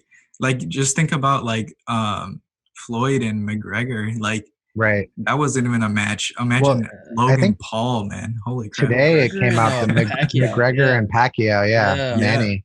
That I think that'll actually be interesting. Yeah, that'd be cool. That'd be cool. I would actually look forward to that. I mean I think the Mayweather Pacquiao fight really was. I think when it comes to sports and that the spectacle that was. Yeah. And then seeing honestly what Jake Paul and Logan have done with this idea of a spectacle, and KSI, I think you have to give him some credit as well. Where it's like. The fact that those are getting picked up by DAZN and people are willing to put out the pay-per-view money for it, like exactly. I think that you can learn a lot from that model, right? Like definitely. If let's say LeBron and KD in 2012 had the foresight to say, like, if we did a pay-per-view one-on-one game, like, how many people would pay for that, right? Like, I actually think a lot of people would shell out. 100%. If they went 1v1, that'd be amazing. Facts. Oh shit. And imagine if they did it like Tidal or some shit, where it's like they did it to promote their app, or like download this app, watch the LeBron versus KD 101. Like, people would download it. Like, I think being able to leverage your star power and to create platforms, like, eventually we're going to see this stuff come mainstream again, because I think the creators now are getting that power. Like, back in the day, I think it was like ESPN doing Rock Jock and like all these celebrity games, and it's like, I guarantee you, no one's going to give a shit who plays in the NBA celebrity game this year. But let's say Travis Scott decides, yo, screw it, I'm going to do a celebrity game. It's in LA. I'm going to call up like OBJ, Sheck West. We're going to have a team and we're going to go play like the kids from FaZe and like Offset and like FaZe Banks and Quavo and like all these people that are associated with them. Like, and they did like a YouTube video or like a live stream. Or like go live on Twitch with the game. Millions of people would tune into that. Definitely. Millions of people. Especially if it was just an influencer game. Like, just bringing TikTok, Instagram, YouTube, everyone in one place. Like, bring up KSI. Like, I've been a fan of KSI. Like, I've been growing up on his videos. But it's like now when you see, I used to watch his FIFA videos, man. Back in the day. Exactly. Oh, shout out to FIFA, man. Legendary. Facts. But now he's like, I know we gave a shout out to Warzone, but that's the OG. There's been more streaming matches over like FIFA and with ridiculous goals. Like, but like with KSI, it's like he's charting on Billboard now. Right. It's like, that's like a level, like no one thought YouTubers could do that. Like the way he's like just going different realm. Everything, it's crazy. I mean, to me, how different is that than Kanye going from music to fashion? Yeah, facts. Right? Exactly. Facts. If KSI can jump to legitimate Billboard charts and make that switch, use it as a jumping off point. Like, and he's like a professional boxer now too. Like he went from comedy. He went from comedy to music. It's a crazy transition. I mean, even to Logan Paul and Jake Paul's credit, like, they did a lot of training for their fights. Like, they actually like bulked up and they like worked with legit trainers, and like, I think that does at least show some level of commitment to, it's not just a spectacle where it's like we're just doing it for the cash grab. Like, we're actually going to take it semi seriously and see how much we can like. And I think you got to respect that to a certain degree, where it's like, as long as you're giving it like a proper shot, like, I'll give you some respect for that. So like, shout out to KSI, shout out to those guys for diversifying. Like, I think that thing should be, that ability to evolve, like, should be seen as more commendable of a thing. Because honestly, even if we're being honest, right, like, Justin Bieber technically is a YouTuber. Yeah, he started out as, like, sure, Usher found him and gave him the perfect little platform. Yeah, he doesn't get ludicrous on Baby, right? if he's just a YouTuber. But the fact that any of this stuff is even comparable, like even that guy Bryce Gum, doing all these diss track videos and getting millions of views, like, you're gonna get paid for those, like, for years to come now. Like, those videos will go platinum. I remember that was about to become a thing. Like, these YouTubers getting signed by major labels. Right. That was going to become a thing, but I don't think it became as much of a thing as everyone thought, though. Yeah. No, because I don't think enough people took it seriously enough. Yeah. Yeah. Because it is possible to make that jump, like, but you have to actually try to be really good at what you're doing. Yeah, exactly. Because I think a lot of quote unquote YouTube rappers stayed in that lane. That's why there's not many on Billboard. There's like KSI is the only one, just because he's like, he's actually trying to become a musician. Exactly. He's like, I'm actually a musician. Like, let me actually chart. Whereas everyone else is like, let me just make a dope ass. Yeah, like they're just trying to make a parody or funny or something. Yeah. Well, I think that the same thing is true with, like, when we're talking about Kobe, right? And him winning an Oscar, I don't think is an accident, right? Like, when you look at him talking about how he went about putting that piece together, Dear Basketball, right? Like, yeah. I brought up Howard Ashman with Disney, right? And I think this is cool that it comes full circle like this. So in the 1980s, a bunch of the animators at Disney had left to go join this guy, Don Bluth. He's the guy that came out with like all those Land Before Time movies. Yeah. And so there was a huge brain drain at Disney, and they didn't have any new animators, and all of the like established artists had just left to go work on like Who Framed Roger Rabbit and all these other movies. And so they had to find like a new crop of animators, and they found all these young experimental cutting edge, artists and illustrators with a bunch of diverse backgrounds. They were making their own short movies from Cal Arts. And it's this little college, near Burbank. And let me start talking about some of the names, right? Like one of the random students that they hired to be an animator at Disney was Tim Burton, right? And Tim Burton makes The Nightmare Before Christmas, all these like Frankenweenie, all these movies, goes on to have an insane career. But like this going back to what we were talking about with Kanye, right? With like Demna and Virgil and Don C. It's like that Disney early group, right? It had Howard Ashman, it had Tim Burton, it had, this guy, Glenn Keane. And the reason I bring up Glenn Keane is because he's an artist and illustrator, and he's the one who drew Ariel and Little Mermaid. He's the one that drew like Beauty and the Beast. He designed the Beast and stuff like that. He like did Aladdin. He did Scar and The Lion King. Like this is like an OG award-winning Disney animator. And when Kobe's researching, who do I want to draw me as a child? I remember. Who do I want to be the person that brings this vision into a reality? And he decides, he's going through all these artists, and you're Kobe Bryant. You can literally hire anybody you want. You could have hired somebody from Pixar to do this like well done 3D rendered like version of young Kobe. Like, why did he pick Glenn Keane?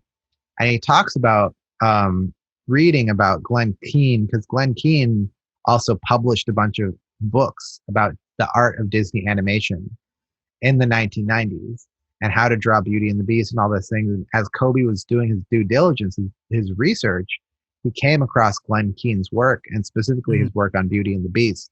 And the reason that he picked Glenn Keane is because Glenn Keane was a traditional animator. So he drew every frame by hand. He didn't try to use like the digital like software that would like repeat stuff and he could just fill in the colors. He was a full-on proponent of let's draw this by hand. Let's do the colors in watercolor.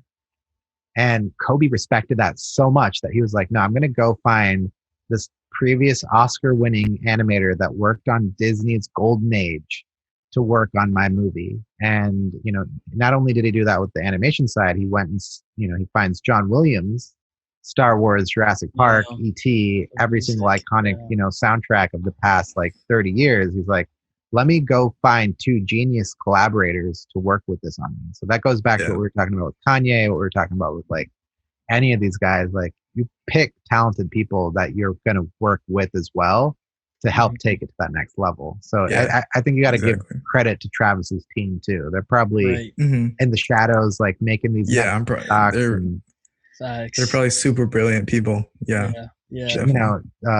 Shout out to like his DJ Chase B, who's in the music video, and like he's done so many like I think like even in general too. We were talking about Kanye. Like you talk about the link between the coaching tree between Kanye and Travis. Like good music, but also like Mike Dean has such an influence on both.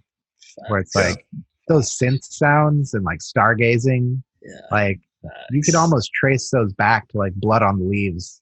And like I almost get like goosebumps thinking about it. Like the reverb on Hold My Liquor is so similar to some of the like sounds that you hear in like California, Houston Fornication, or like the Sicko Mode, and like all these like Antidote, like all these Travis songs. You can just hear literally the influence. I think that's amazing.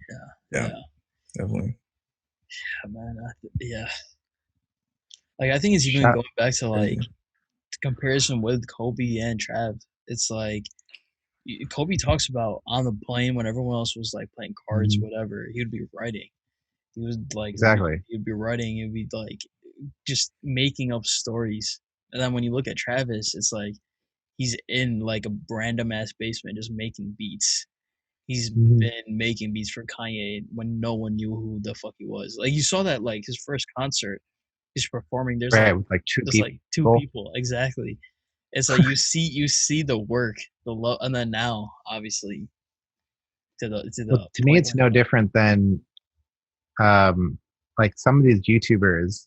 When you go to the YouTube channel, you can view it by like oldest video. Facts. And like sometimes it's fun to go and look at like Casey Neistat. What was the first thing he ever uploaded on his channel, right? And like my favorite one is to do it with these tech YouTubers because you can see like MKBHD with this like fancy studio, all the HD lighting, like a $60,000 like 4K camera.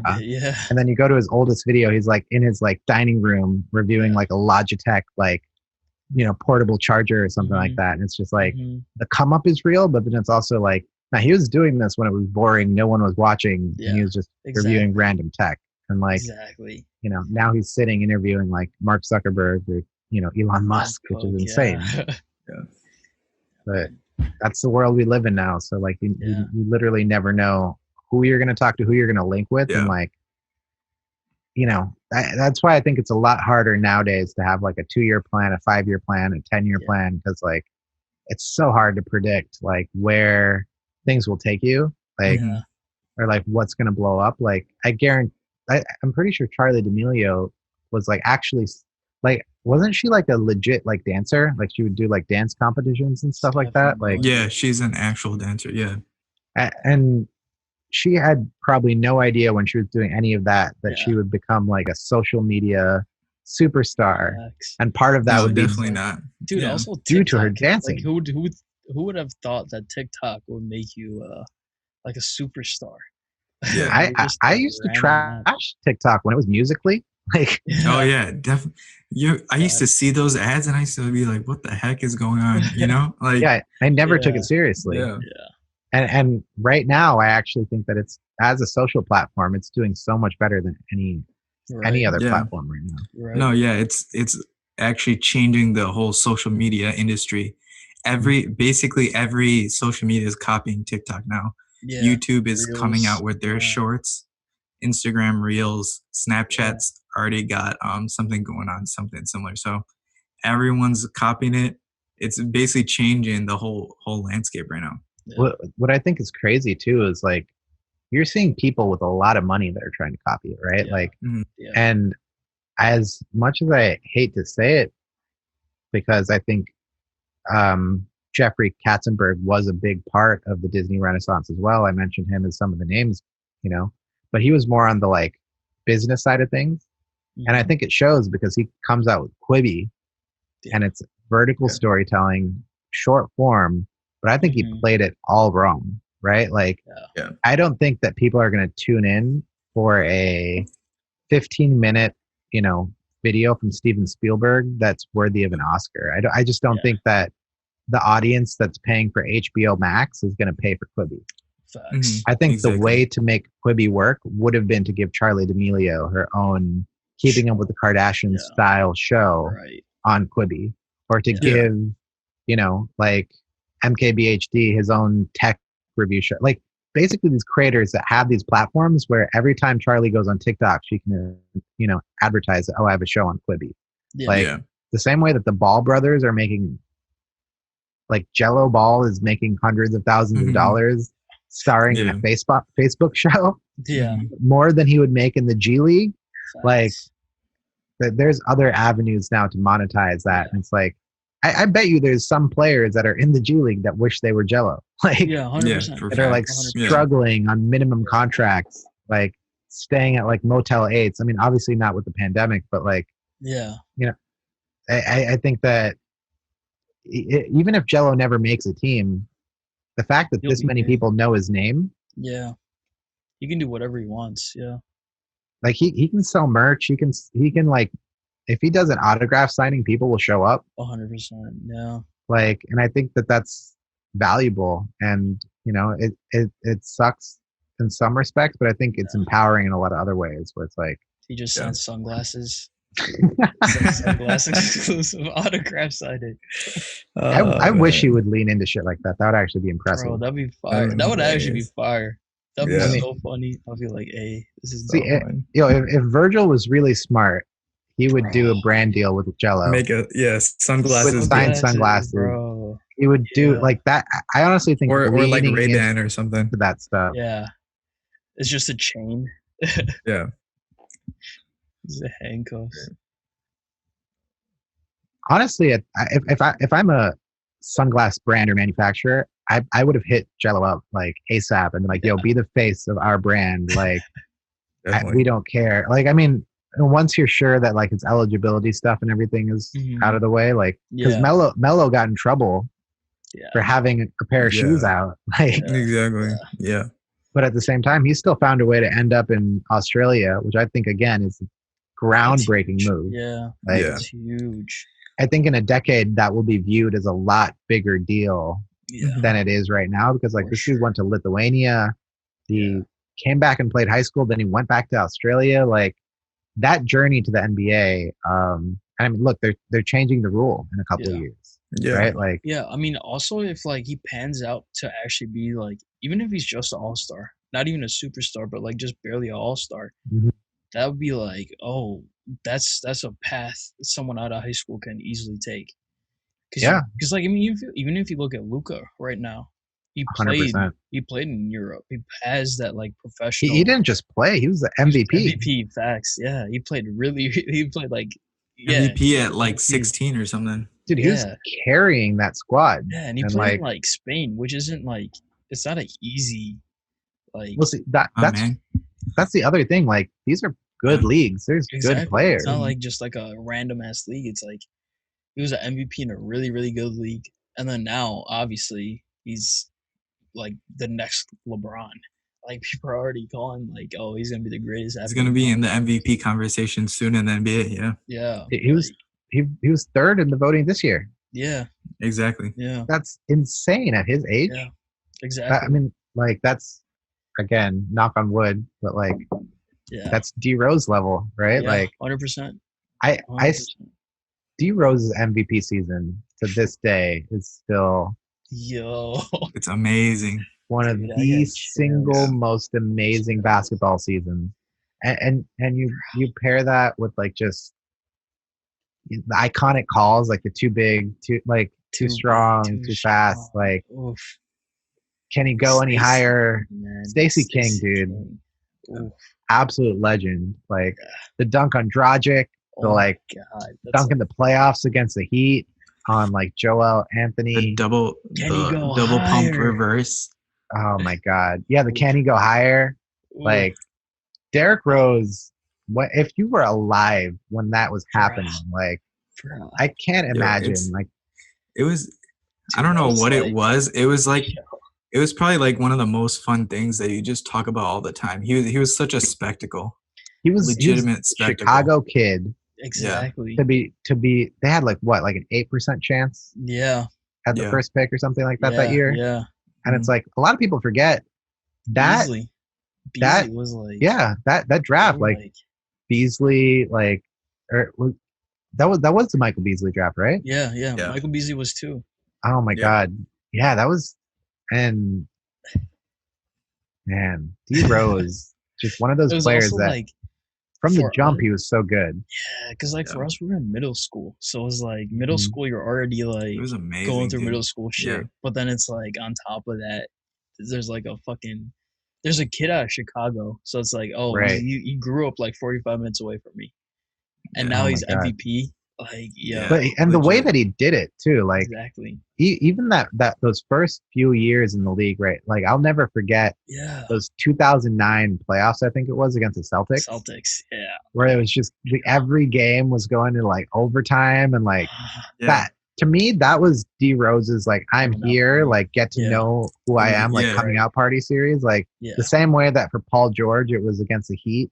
Yeah, he like dunked on Birdman and like LeBron patted him on the back and all that. Like, and like for that series against the Celtics, when the Celtics were the team, like KG, Ray Allen, Paul Pierce, take them literally to the Insane. edge. Yeah. Like, Nuts. and it's so crazy because like if one or two series like go a different way, if Ty Lue gets called for that technical foul, like maybe LeBron doesn't make the finals in 15. Like, no, I remember that was so. It was so close, and I was so pissed off they lost. Dude, I remember LeBron that corner three.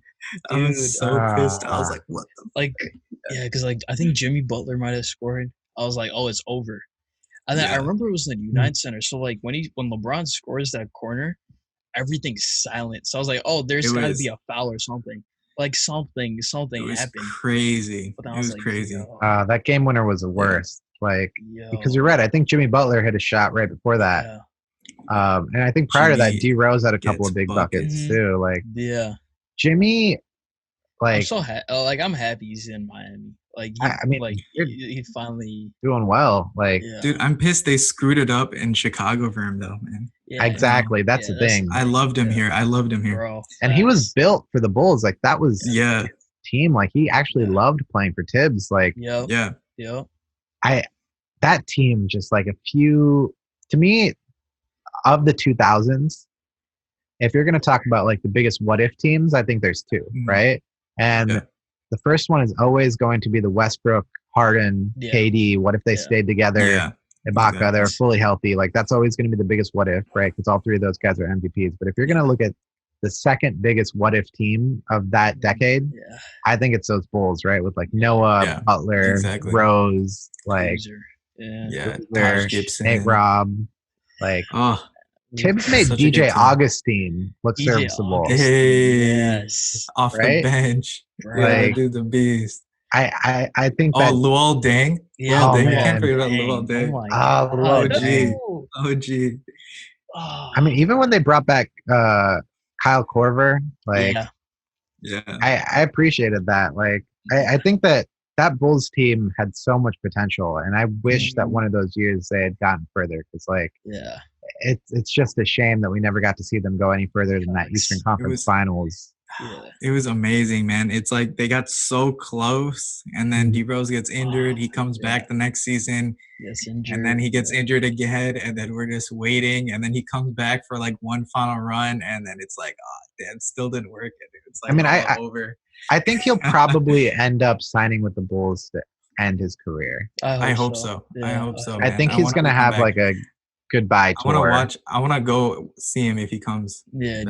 Well, the question is, do you think he's going, like, I mean, he's averaging what, like 22 in Detroit or something like that, like a decent number, like something respectable, like, and you know, he's getting playing time. Like, obviously he has a space there with, you know, them no longer having Reggie Jackson, and like, it's an interesting team. I don't know how high their ceiling is, but like, I would have loved if he had been traded at the deadline to the Lakers, man. Yeah, dude, that would like, have been amazing. That if he was in the playoffs right now, like as their Lou Williams, like their sixth man off the bench, like, and they don't have to rely on like Markieff or Kuzma as much, and he's dropping like 15 solid points, like, it almost gives me chills, like thinking about it. If he's like in a finals run right now, like, because you know that there would be one game. Where like just D Rose is going off. He's going off. And it's like, and just brings back old vibes. It's like when he dropped 50 when he was in Minnesota. Bro. That was amazing. And then I saw his like interview after, dude. I was about to tear up. He was crying, dude. I was like, shit. Dude, that's what I love about D Rose. Like, I think that he, the same way that you have all these, like Kanye, right? Like, part of what makes him so beloved is the fact that he's not perfect. And the fact that he's stumbled so much, and that he's such a human character with like his own tragedies and his own flaws. Like, it to me, one of my favorite, because you mentioned him tearing up and that Timberwolves, you know, post game interview when he dropped 50. Like, I'll never forget. I forget which shoe it was, but it was an Adidas release, and I think it was after he won the MVP. He was at like an Adidas PR event. And he just starts crying, and he's like, a kid from Inglewood. The fact that I can get a shoe, and like the entire room is silent. Like, even the interviewer is like giving him a second. Like, you're right. How you want to talk about like Kanye rapping about his depression, and like Kid Cudi making like mental health like acceptable in a thing. Like if LeBron started crying like mid sneaker interview, like it would be like memed and stuff. Like I don't even know if like for D Rose to have a moment like that, I think is just so like it's because of like, you know, like so many people are made fun of like for being ingenuine and whatever. It's just everyone knows that D Rose is so genuine. Yeah. I think that's his appeal. He's like so genuine, so real. Exactly. That's why even, I mean that clip went viral of him when he got traded and he got the news. Yeah. He cried again. Yeah. It's like also like you feel it. You're like, fuck. Like that's like a kid from Chicago playing for the Bulls. Yeah. Like that's your dream. That's your dream. Like and then you get traded. It's like, oh. Dude, I remember we were fucking crowning him best player in the world. I was saying I was crazy. I was a crazy little 12-year-old saying, "Hey, D Rose is better than Michael Jordan." Yeah, 100%, 100%. Like I like a dead ass thought. Like in next year or so, we're gonna get chip. Like I was like, oh, it's 100%. just a matter of like a couple of years, maybe. Damn, this is I have a D Rose, an unfinished D Rose video that I never released, and this is making me want to finish it. Yo, finish it! I want to watch it. I'll watch it. It was a few years ago. It was set to a flip of Post Malone's "I Fall Apart" that I found on SoundCloud, and it's just the soundtrack fits so well. Where it's like, and I was doing like these 3D rose petals falling around, and it's like, honestly, right now it might actually work too, because then you can work in some of the Timberwolves like 50-point game stuff almost as like a redemption arc. Like, I might have to revisit that one. That could be a fun little quarantine project to finish here in the next few months. That'd be awesome. D Rose is just, he's a legend, man. He's a legend. Facts. I think that his story is not officially over. I wish he'd gotten traded. I really wish he'd gotten traded to the Lakers, but like, I guarantee you he's going to have some interesting moments left, because like I would have killed to have seen that playoff moment where it's like game 3 of the finals and like the third quarter, like his team's really struggling. He hits like 2 or 3 shots, and then he has like a layup that's like one of those circus ones that like and ones just like, and it feels like you're back in the United Center 2011. Like, oh my god, it'd be so good. Like that's the stuff. That's what you want. Yeah. D Rose is one of those players where I think majority of the league would be happy if he won a ring. Yeah. You know what I mean? 100%. Everyone, exactly. Everyone loves. And I don't think that there's players with that much universal sentiment, right? Where it's like, I think Steph Curry had it at one point. And then it kind of shifted over time with like the KD stuff. And then everyone was like, screw Steph. Yeah. Right. But I mean, like, I think like 2015, right after they won that first ring. Yeah. For like the next year. I think the only person that hated Steph was LeBron, but yes. Well, I think the peak really was in that 2016 season when he hit that game winner against the Thunder. Yeah. From like half court. That was like half court, And Mike Green with the double bang. Like not just one, you get 2. Facts. And it's like that moment. And that was like when the first Steph Curry Under Armour shoes were popping and everybody wanted those colorways. Like that was, I think, the peak of like people loving Steph Curry. Yeah. And then I think, you know, during the finals, like when the Cavs came back, like, you know, I think with the 3-1 jokes and stuff like that, you know, and then KD joining, like it definitely never has been he's not been as likable, I guess.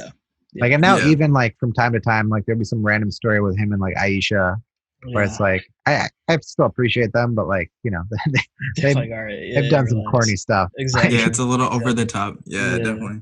Right. And it's like, I almost like they're trying a little too hard, but it's like when Riley Curry had her moment, like it was like he could do no wrong. Facts. Like, and now I think it's like a little too saturated, but I don't know who the next player to have that will be, because like it's very rare. I think Luka. You know what? I think you're right. I think it might be Luka.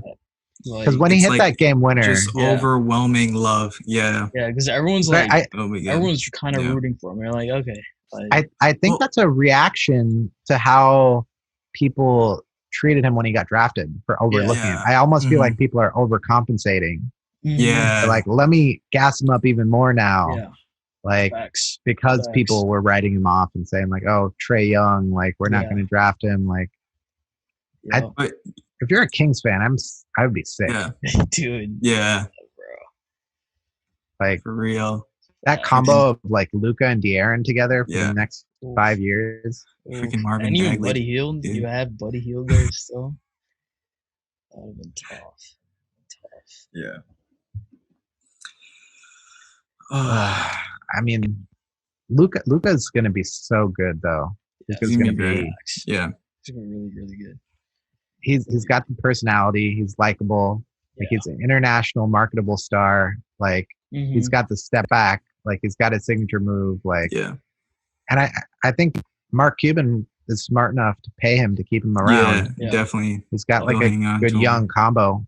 Yeah. With Also, Porzingis and Luka. He's like the next. If I'm Giannis and I want to leave the Bucks. What was that? Exactly. I mean, but if I'm Giannis and I'm leaving, the Bucks. Oh, Mavericks. The Mavs have to be up there, on that list. I mean, a European big three. Let's go. If I'm Giannis, my three or four major options, right? It's like if I really want to leave Milwaukee and I want to go somewhere like Golden State, I think would be overkill. He would get destroyed for it. Like I don't think it'd be like the KD move. It'd be like the respected. KD move. I don't think he gets respected. Yeah. I think that so it's not super realistic. I think they probably try more than he tries. I think Miami's up there in the mix because like I mean, who doesn't want to live in South Beach? Exactly. Plus like Jimmy, that'd be I mean, but it's tough now because going to that team after losing to them in the playoffs. It's like again, it's like a KD move. Yeah. So it's like it's almost like you have to eliminate the Heat because of that. So then you really have two, I think, teams in the running.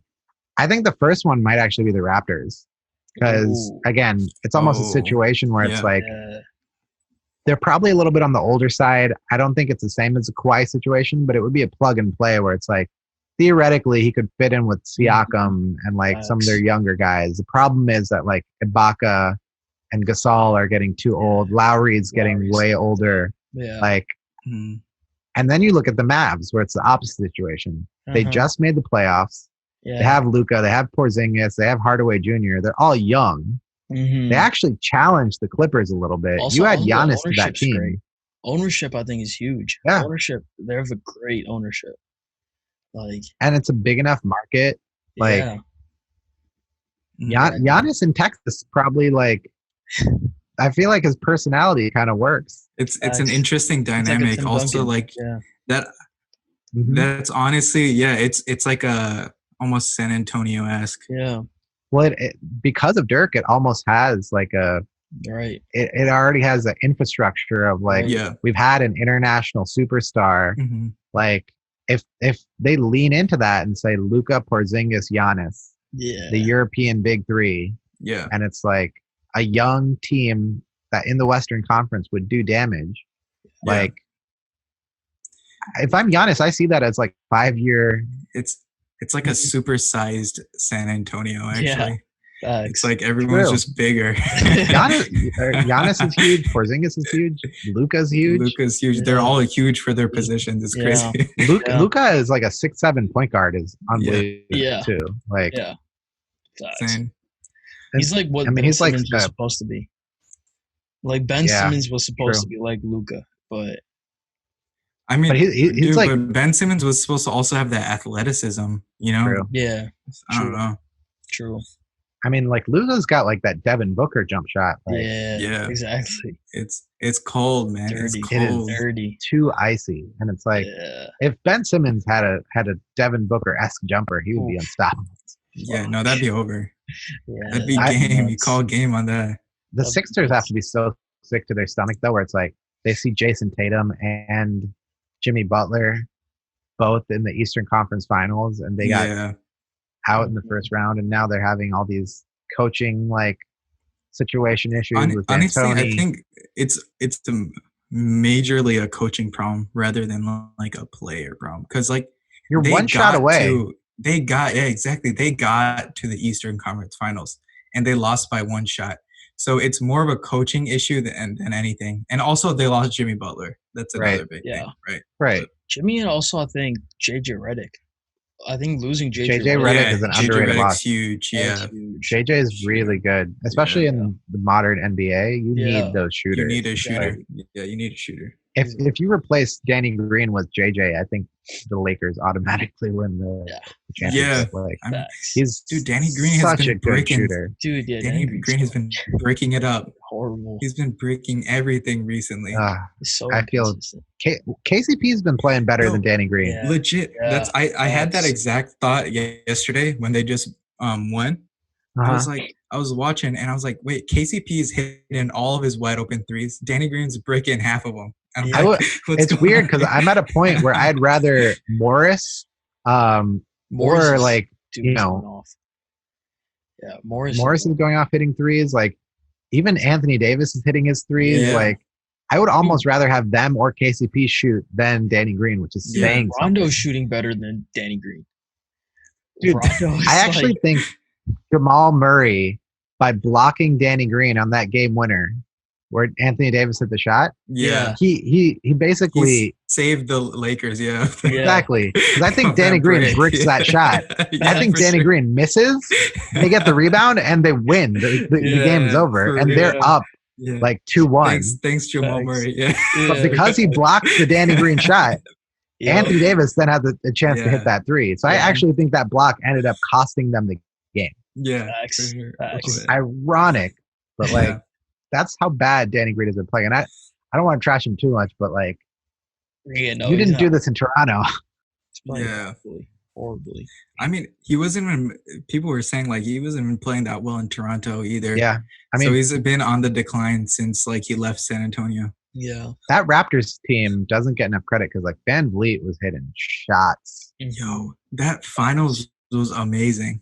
Van Vliet in that, what was that, game 6? Oh, he dropped like what 30? Him and Kyle Lowry had some big games that he didn't get enough credit for either. Like, I think it was like game 6 where he had like 29 or something like that. Like, that Raptors team. I know people all want to say it was Kawhi, but like it wasn't really. So many good pieces around. Yeah, and it was just the right age for Ibaka. Just the right age for Gasol, where it's like they're not over the hill. It was a lot of things coming together at once, and then obviously KD and Clay got injured, and boom, that's like a evenly matched series right there. I mean, even if like Clay doesn't go down and it's like stays healthy, I think that the Warriors maybe come back because like Clay was getting hot 7. Towards the end. I think it goes 7, but like. This was a good series, and I mean, when Katie came back, I thought it was over. Like, because when I thought it was like Katie would light him up. He was cooking. He was single-handed. He was like 70% on like one leg. He was cooking, hitting threes. They had no answer for him. Like Kawhi was not able to shut him down. No. Dude, no one can shut down KD, man. Yeah, bro. Remember when they were saying Pat Bev was locking him up? I was like, he was like, you know who I am. I'm Kevin Durant. KD is so good at his size to have his like ball handling ability. Yeah. Like people were freaking out at Anthony Davis hitting that shot. KD is almost the same height and does that 20 times. Game. Exactly. Like. He's a taller T-Mac, basically. Yeah. Maybe just not as athletic as T-Mac, but he's just a taller T-Mac. That makes me wish that T-Mac had made the finals. Oh, I mean, I know he technically did with San Antonio, but like prime T-Mac. T-Mac. Yeah. Those Rockets teams were fun to watch. They're like amazing. If like in 2007 or something like that, they had made the finals, that would have been fun to watch. Yeah, that was the time when he made like 13 points in like 30 seconds, right? I mean, they had like a 20-something game win streak there. I think like they had some moments where like like they had a squad, and I think it didn't like again. We talked about the Bulls and the Thunder when it comes to like the 2010s. Yeah. Of like the what if teams, if you're talking about the 2000s, I think the two teams that stand out, I think, are definitely the Heat. Or not, sorry, the Heat. The Rockets, the Houston Rockets. With that Yao T-Mac. I was gonna say the 7 seconds or less Suns, where it's like for sure. Steve Nash got close so many times. Even though close. I still think one of those MVPs were Kobe's. Yeah. Or Shaq's, probably. Or Shaq. Yeah. Honestly, I think 6. Kobe's scoring 36 points a game. Like, yeah, he was just going off. Come on. But I mean, I'm not. I guess I'm not mad at Nash, but yeah, Kobe only having one MVP is a travesty. Yeah, it's a travesty. For real. Facts. Like, even dude, AI, Vince Carter. Like, I wish they got rings too. I think those are 2 guys. What's interesting is I think with Vince Carter retiring, we have officially witnessed the end of an era. Yeah. In that he was the final player from that generation of the Kobe, Allen Iverson, Tim Duncan, like Ray Allen, Vince Carter, like just this Kevin Garnett, these early 2000s players. Yeah. And he was the last guy that was still in the league, still around. And like, I think now the elder statesmen in the NBA are officially like the LeBrons. Melo, yeah. LeBron, Melo. I mean, one's already fallen. D-Wade's already retired. True. He's doing TNT shows now. Chris Bosh is also retired. So it's like, it's already CP3, LeBron, like they're Melo, like they're the last ones, you know? Yeah. Well, I mean, we're not that far from LeBron's last dance. Like, I think he's probably has more longevity than most other guys, but like, Bronny's not that far from being in the NBA. Yeah. What's nuts is that like potentially we're gonna see LeBron versus Tyler Hero in the finals. Like, dude. LeBron's like what 35, Tyler Hero's like 20. Like, that's nuts. That is actually nuts. Yeah, that's ridiculous. I hope that Celtics somehow pull a comeback, just because I want that. Lakers Celtics won. Lakers Celtics finals. I also just want the like symmetry of like 2010. You know, that was a decade ago. True. You had the Celtics. Rondo was on Boston back then. Now he's on LA. That'd be like fire, true. It's also like, you know, a nice little nod to like the 10-year anniversary of Kobe's 5th ring. Yeah. The Lakers like come back and win for him. Like, I don't know. They just got that plot armor this year. Like, they're playing for Kobe. Like, it would be too perfect of a story where it's like they go to the bubble, it ends up being Lakers Celtics, and they finally do it. But I mean, even if it's the Heat, which I don't want to write out the Nuggets just yet. They still technically have a chance. But yeah, there's a funny meme that I saw. They're like, I'm so scared right now. The 3-1 Nuggets are better than the 72 win Bulls. True. Oh, man, I think there's a good chance they win this next game. Just to put a scare in the Lakers at the very least. Definitely. Yeah. I think it's probably over in 6. There's a chance that it's over, you know, this next game. But like the same way that the Celtics were able to pull out a win, it's actually pretty hard to, you know, have that closing game when you're up 3-1 now. Yeah. Because there's so much pressure now than there was before, where it's like. Also, it's like, dude, the bubble just creates a whole new environment. Like, no home court, no travel. Hotel. Yeah, it's like, I mean, even I think a couple years ago, was it the Cavs fans that like made noise in the Warriors hotel room in like the middle of the night? Where there's like a story that came out. Yeah, where like they were trying to like wake KD up. Fans with the Cavs. Was it? Was it the other way around? I think it was the other way around. Either way, was it one like of now, those? Yeah. Now you don't have to deal with that stuff. Exactly. It's weird. I think it's an advantage for like the guys like LeBron who need to recover. Yeah, they get.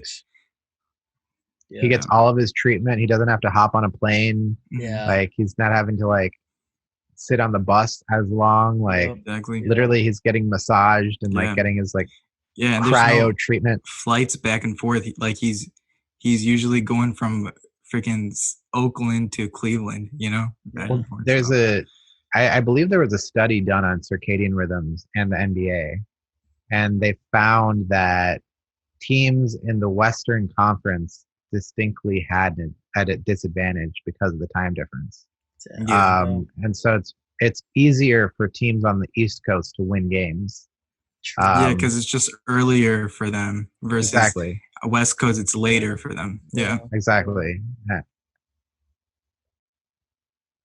And actually, like, there was this whole. I remember I pulled up this research because I was having an argument with a friend when the Heat were going on their like 20-game win streak in like 2013. And me being the Lakers fan, I was like, nah, dude, the Lakers in 1967 with like Wilt and like Elgin Baylor, like they were traveling on like regular buses and stuff like that. And they were in the West Coast, like much harder to do it with like the time difference and the circadian rhythms. And I think I had a point. Yeah. But thankfully the Heat never got to 33 games. So we never had to like truly have that shout discussion. Out the Bulls. The Bulls ended it in the UC. Yeah. Oh, that's right. I forgot. They were known for like ending win streaks too. Yeah. Like, and I think that game, like Nate Robinson had like an insane dunk. Was it a dunk or block? Was one of he blocked LeBron, right? Yeah, something. I think he blocked LeBron. Yeah, on like the fast break. Yeah, he blocked LeBron. Yeah. It was when Jimmy Butler was there too. Yeah, dude. Because Jimmy Butler dunked on Bosh. That's what it was. Yeah. Butler dunked on Bosh, and Robin blocked LeBron. Yeah. Oh my God, that Jimmy Butler dunk again, great moment. Great. Jimmy Butler was one of my favorite Bulls players of all time. Yeah. Facts. Yeah. Love Jimmy. So gritty. I want to see Jimmy in the finals. I wouldn't be mad at that. Yeah. No, he was like so underrated this entire time. Yeah. And just like now people are saying like, oh damn, like he can play. Yeah. And it's just like, wait, like you guys didn't know this? Everyone in Chicago knew this already. And he has that old school mentality too, where it's like, I mean, that skill set wise, I think him and Paul George are considerably comparable in a lot of ways, right? In a lot of respects, like long 3-and-D guards that will, two-way guard your best player, but then also give you 20 points if you need it. But like, Jimmy's kind of got that, like, he's got a little bit of Kobe in him, right? He's got that dog in him where he's like, killer. He will like, make sure he does everything in his power. Yeah, exactly. To win that game, and it's like, I don't see that in Pandemic P, man. No, that's why they call him Pandemic P. There's a reason for that. Yeah, like I think it's even like the Minnesota practice. Yep. Where it's like the third string beat the starting literally when I heard that, I think I called Ananya and I was like, dude, this is the funniest shit I've ever heard in my entire life. Like, this is the most Jimmy Butler shit I've ever heard in my entire life. I was like, holy crap. We immediately started. we immediately started pitching ideas for Game of Zones as soon as we heard that story. Yeah. Because we knew that was one of those that had to be a part of it. Yeah. It's like that was amazing. It's so many layers. Like you said, the fact that he didn't score a point, like that's crazy. Apparently he was just bodying Cat the entire time. I was like, damn, bro. Just talking. I feel so bad for Cat. Like, I mean, now I guess it's chill. He's making millions of dollars and he's playing with his best friend, and you know. In the ice cold though, man. Minnesota's cold. Yeah. I think that those guys have to try and finesse a trade to play with Devin Booker. That's one big three. That'll be golden. That I would love to see. Crazy. Yeah. Whether that's in Phoenix or Minnesota, like I don't know. But like even this year, team in the NBA. Yeah. D-Boy. Oh man. D-Lo and Cat.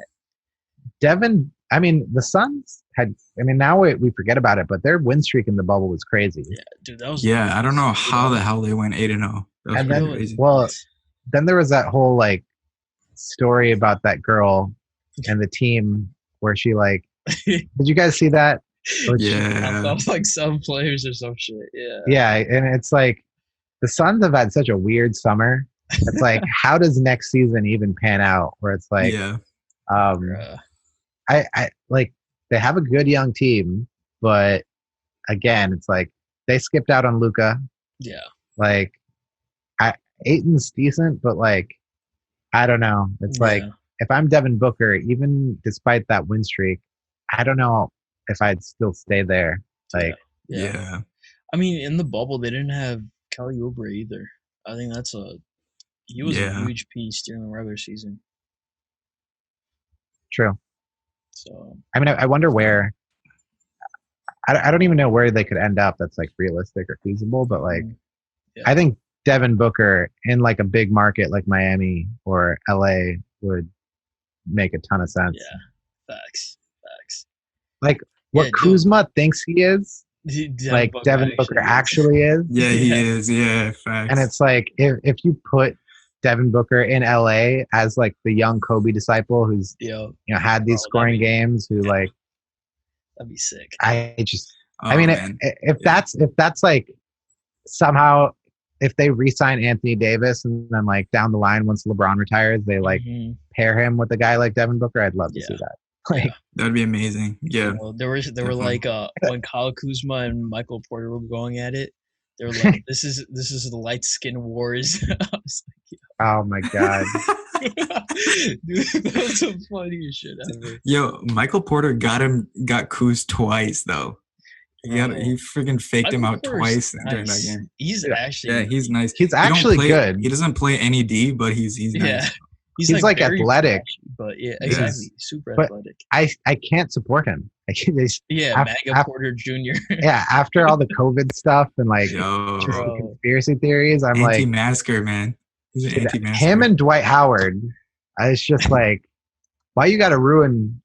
Dwight, you're having such a good season. Why you got to come out as an anti-masker? Like, goddamn, man. You're saying all the right things. You're like playing your role, and he's then like playing good. Yeah, no. It's a bummer. It's a bummer. Michael Porter again. It's like he just had to say something, dude. Even like about like cops and stuff. It's like, dude, what are you saying? Like random ass conspiracies. Fucking. Well, the tough thing is like you have players that are so articulate. Like I even think Draymond, to his credit, appearing on TNT, like he had that breakdown the other day. I don't know if you guys saw where he was talking about the 2015 ring versus the ones with KD in 2017. It's like, he was able to describe very well to Kenny and Chuck why the 2015 ring meant so much. And it's like, I mean, that's one thing that I always appreciate about Kobe, right? Like when it came to talking about the game, he was so good at breaking that down. And like, I think that there's so many players, especially on the media side, where they could give you meaningful analysis like that.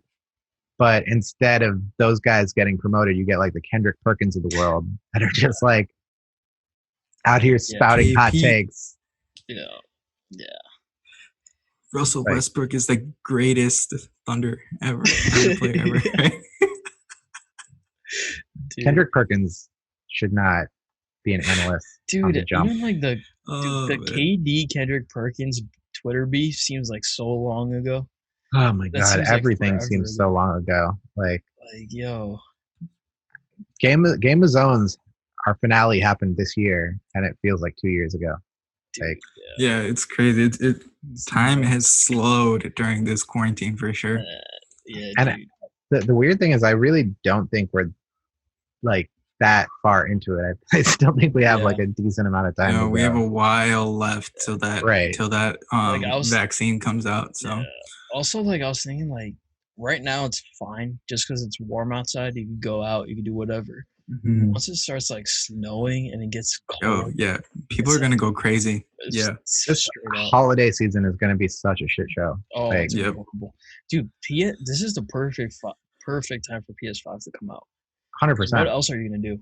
Well, I mean, that's the thing that Warzone capitalized on this entire summer, right? Where it's like everybody's sitting at home, everybody's being able to play it, and it's like, honestly, the barrier to entry was just these gigantic updates. Yeah. Like, Yeah. but outside of that, it's like anybody could download it, anybody could play it. Like, exactly. All the people that I know are playing it, and like, I think that there was a moment like that Fortnite had, a year prior to that. Yeah. And I just think that Warzone did the same thing, but because it already had like the branding, exactly, and more people were willing to download it and just give it a shot, like, and it didn't look like a kid's game. Yeah. It's just like everybody was playing it this entire summer. Definitely, dude. And I mean, Call of Duty has always been like, if you're even closely, if you know anything about anything, you know about Call of Duty. Like Fortnite, it was like, if you're not sort of in the gaming community, you have no idea what's going on. But like, let's not forget, Ninja does not exist without Call of Duty. Yeah, exactly. FaZe Clan does not exist without Call of Duty. Dude, trick shots. Those were the games that these guys came up. Like, again, we want to talk about coaching trees. Like CS:GO, like has the ultimate coaching tree. You know what I mean? Like, all these there's in-app purchases, man. Went off. Don't even get me started on in-app purchases. Dude, like, tracer packs. Tracer packs, man. I just think that, I mean, to be fair, like, that's the direction that so many things are headed in now for gaming too. It's like these communities that people are building and like skins, and I think it's a weird position to be in as an artist to see that, because on one hand I see it as like, well, it opens up the room for a lot of creativity, right, and expression. And I think, like, sure, having Travis Scott release his skin is one thing, but like, imagine if like at a certain point Fortnite is partnering with Supreme or like Banksy to do a drop, or like, you know what I mean? Like, I think there's so much room for stuff like that hasn't been done yet. And it's like, Fortnite probably isn't the right game per se, but like Supreme, I definitely think would do a collab like that with the right brand if it came along. And like, I think that when stuff like that starts happening, like, it's just going to become even more legitimized, and these worlds are going to collide even more. And it's like, there's going to be a day where like somebody pays like $9,000 for a digital hoodie. 100%. Like, we're going to be like, we got mad at Kanye for charging $90 for Gildan. Like, this item doesn't even exist. Facts. Dang. Yeah, dude. We definitely got to run it at Warzone. 100%. Anytime. Let me know. Right. I'm down to drop. Hell yeah, in Verdansk. I actually think it would, this is a side note before we wrap up here, but like, I would love if Call of Duty did like a parody videos on their YouTube channel, like Real Estate in Verdansk, like House Hunters, or like just random shit like that. Like, if I was a social media coordinator for that brand, I would be trying to come up with all types of shit like this. Where it's like, Lyft has undercover Shack. Like, you already know that players like OBJ and Donovan Mitchell and all these guys are playing. Like, why not do like undercover athlete on like Warzone? Have him join like random lobbies. That'd be sick, like a random lobby. That'd be sick. Like, I mean, dude, like, even like Josh Hart. Yeah, like, he's such an average player, but because of COD, I mean, also he was a Laker. That's dude. When you're a Laker, that's such a springboard. You're like, so amplified. Exactly. Sasha Vujacic, as a Laker, dated Maria Sharapova. Like, he like Jordan Farmar, like, parlayed his fame as a Laker into like millions. He's finessed the millions of dollars, right? Like, Odom married Khloe Kardashian. Like, he had his own perfume line. Like, being a Laker is a totally different animal. It's a different atmosphere, man. Like, Kyle Kuzma is not Kyle Kuzma if he's he's anywhere else. An average player at best. I think he's barely. What would he be? He's probably starting. But what's his comparison on another team, real quick? He's like dude. He's actually like a Michael Porter. He's dead ass a Michael. He kind of is. Like, that's probably his like best comparison. I guess Michael Porter's getting a lot of fame right now too, because they're in Western Conference Finals. Yeah. Also, he has like. Also, it's the MAGA Porter. Oh yeah, all that shit. But he says dumb shit. Hopefully, you can just ignore that and just watch him play. Yeah. Kyle Kuzma would not be like he's the 27th pick. Yeah. Like yeah. I mean, even if he would have a few games here and there, like he's on the Utah Jazz. No one's talking about him. Yeah. Facts. He's like a Jordan real. Clarkson. Yeah. He's like a Jordan Clarkson, but like yeah. I mean, Clarkson was a Laker too. I feel like he's true. better. He's a little bit better than Jordan Clarkson though. Yeah. Yo, remember Jordan Clarkson on the Cavs? Oh my God, that was terrible. Oh that was God, so bad. that's a dark era. That was so bad. I mean, him and Larry Nance. Jesus. Yeah. People actually thought that would make a difference. That trade would be a big deal. What? How did LeBron carry them to the finals? That still made seriously. Oh my God, that's nuts. It was such a bad team, but like I think it also speaks to how terrible the Eastern Conference was. Yeah. And then Bron drops 51 in that first game. Oh my God, that was so great. With Dellavedova, yeah. And then JR at that. Oh my God, dumbass. Oh God, that JR moment. Oh man, dude, never will live that down. Dude, he will never. I mean, they're never gonna win the series. Yeah, but you at least wanted that one game. You know, you just wanted that one game. That was it. See, because that's the type of game by LeBron that would go down all time. Yeah, exactly. Right. Yeah. Like game one, that's the equivalent of Iverson's step over. The 76ers didn't win that series against the Lakers. Yeah. But he had that moment. And he had that game. Right. Yeah. Yep. That was LeBron's moment. Amazing. Yeah. And now it's JR's forever.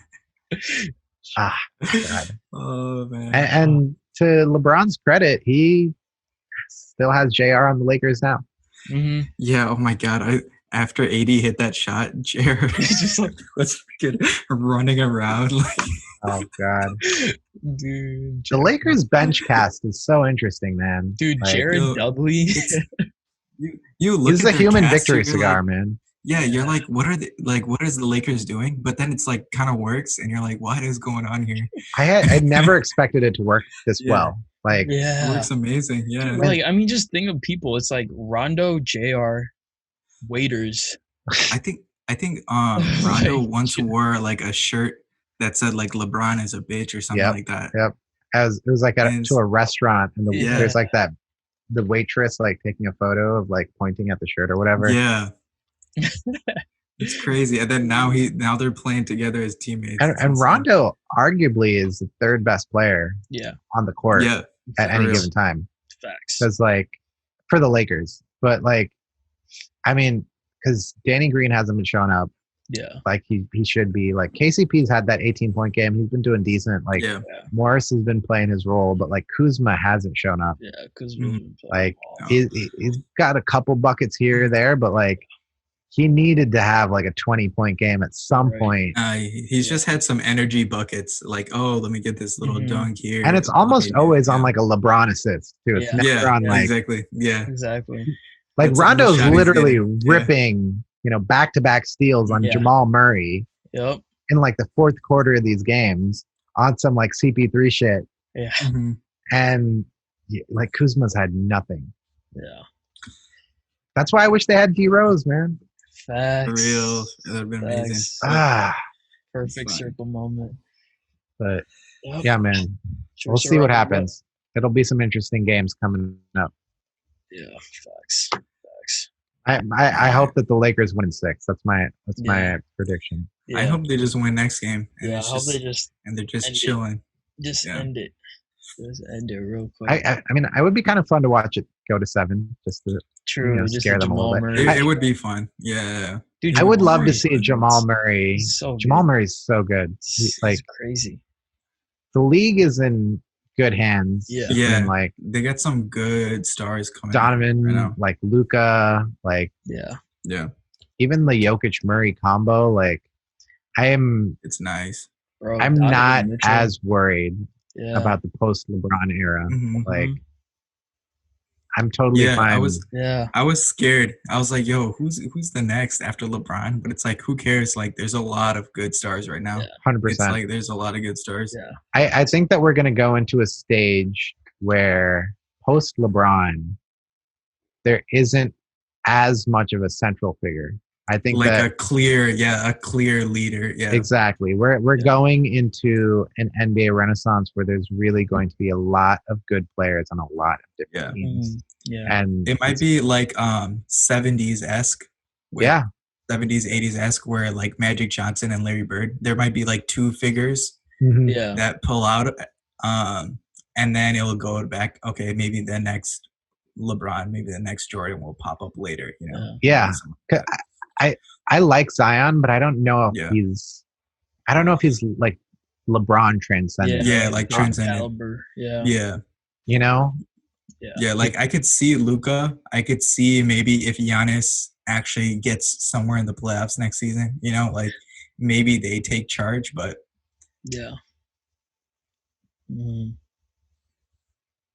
part of it's also just like the marketability too. It's like even with Giannis, it's like the shoes haven't been there yet. Like he hasn't had that playoff moment. Like exactly.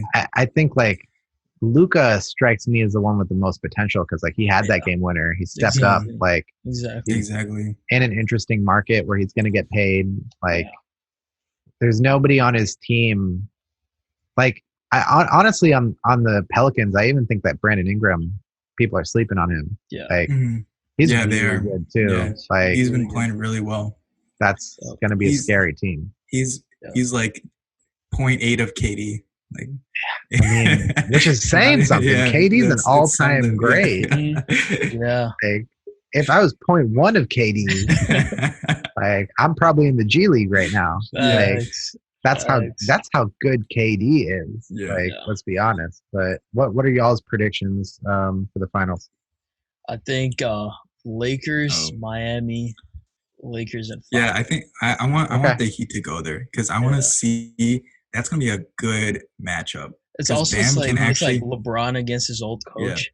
Yeah. Bam can actually. Bo is such a good coach. Yeah, he does not get enough credit. Like that zone that he's been running against the Celtics. Has completely messed them up. Like Kemba can't do iso ball against that. Like Tatum ends up shooting like these long threes. Like those legitimately mess them up. And I think part of it's also Jimmy Butler like scaring them a little bit. Like that. Plus, I feel like that Bam block probably went to Jason Tatum's head a little bit, where it's like definitely you're not as keen to drive and take the lane. So I think that both of you saying the Heat. If I had to pick, that's more realistic. My heart wants the Celtics, but I'm gonna say realistically speaking, it's gonna be Heat Lakers, and I think Lakers in 5 is a good prediction. But we'll see, man. Appreciate y'all having me on tonight. Yeah, man, this is super. That was fun. That was an amazing talk. Honestly, we should do it again. 100%. Let me know anytime. Definitely got running back. We got to run some Warzone, get some quick dude. 100%. I'm always down to talk D Rose. True. that was by far the highlight of this entire convo. Like reminiscing about those old moments. Like I'm probably gonna go back and watch that dunk on Dragic just to hear Stacey King. That'll be nice. That's what I'm gonna listen to as I'm going to sleep. Just the sound of 2011 Derrick Rose destroying the league. But take care, guys. I appreciate you having me on. Let me know if y'all ever want to do this again. Hell yeah, definitely. Sure. All of Ishaan's links are gonna be in the bio. Definitely go check him out. Go check out his work. As always, me and Paris, our links are gonna be in the bio. H210 on everything. Paris out of the cart and everything. And yeah, man. With that, we got here. All right. Peace guys.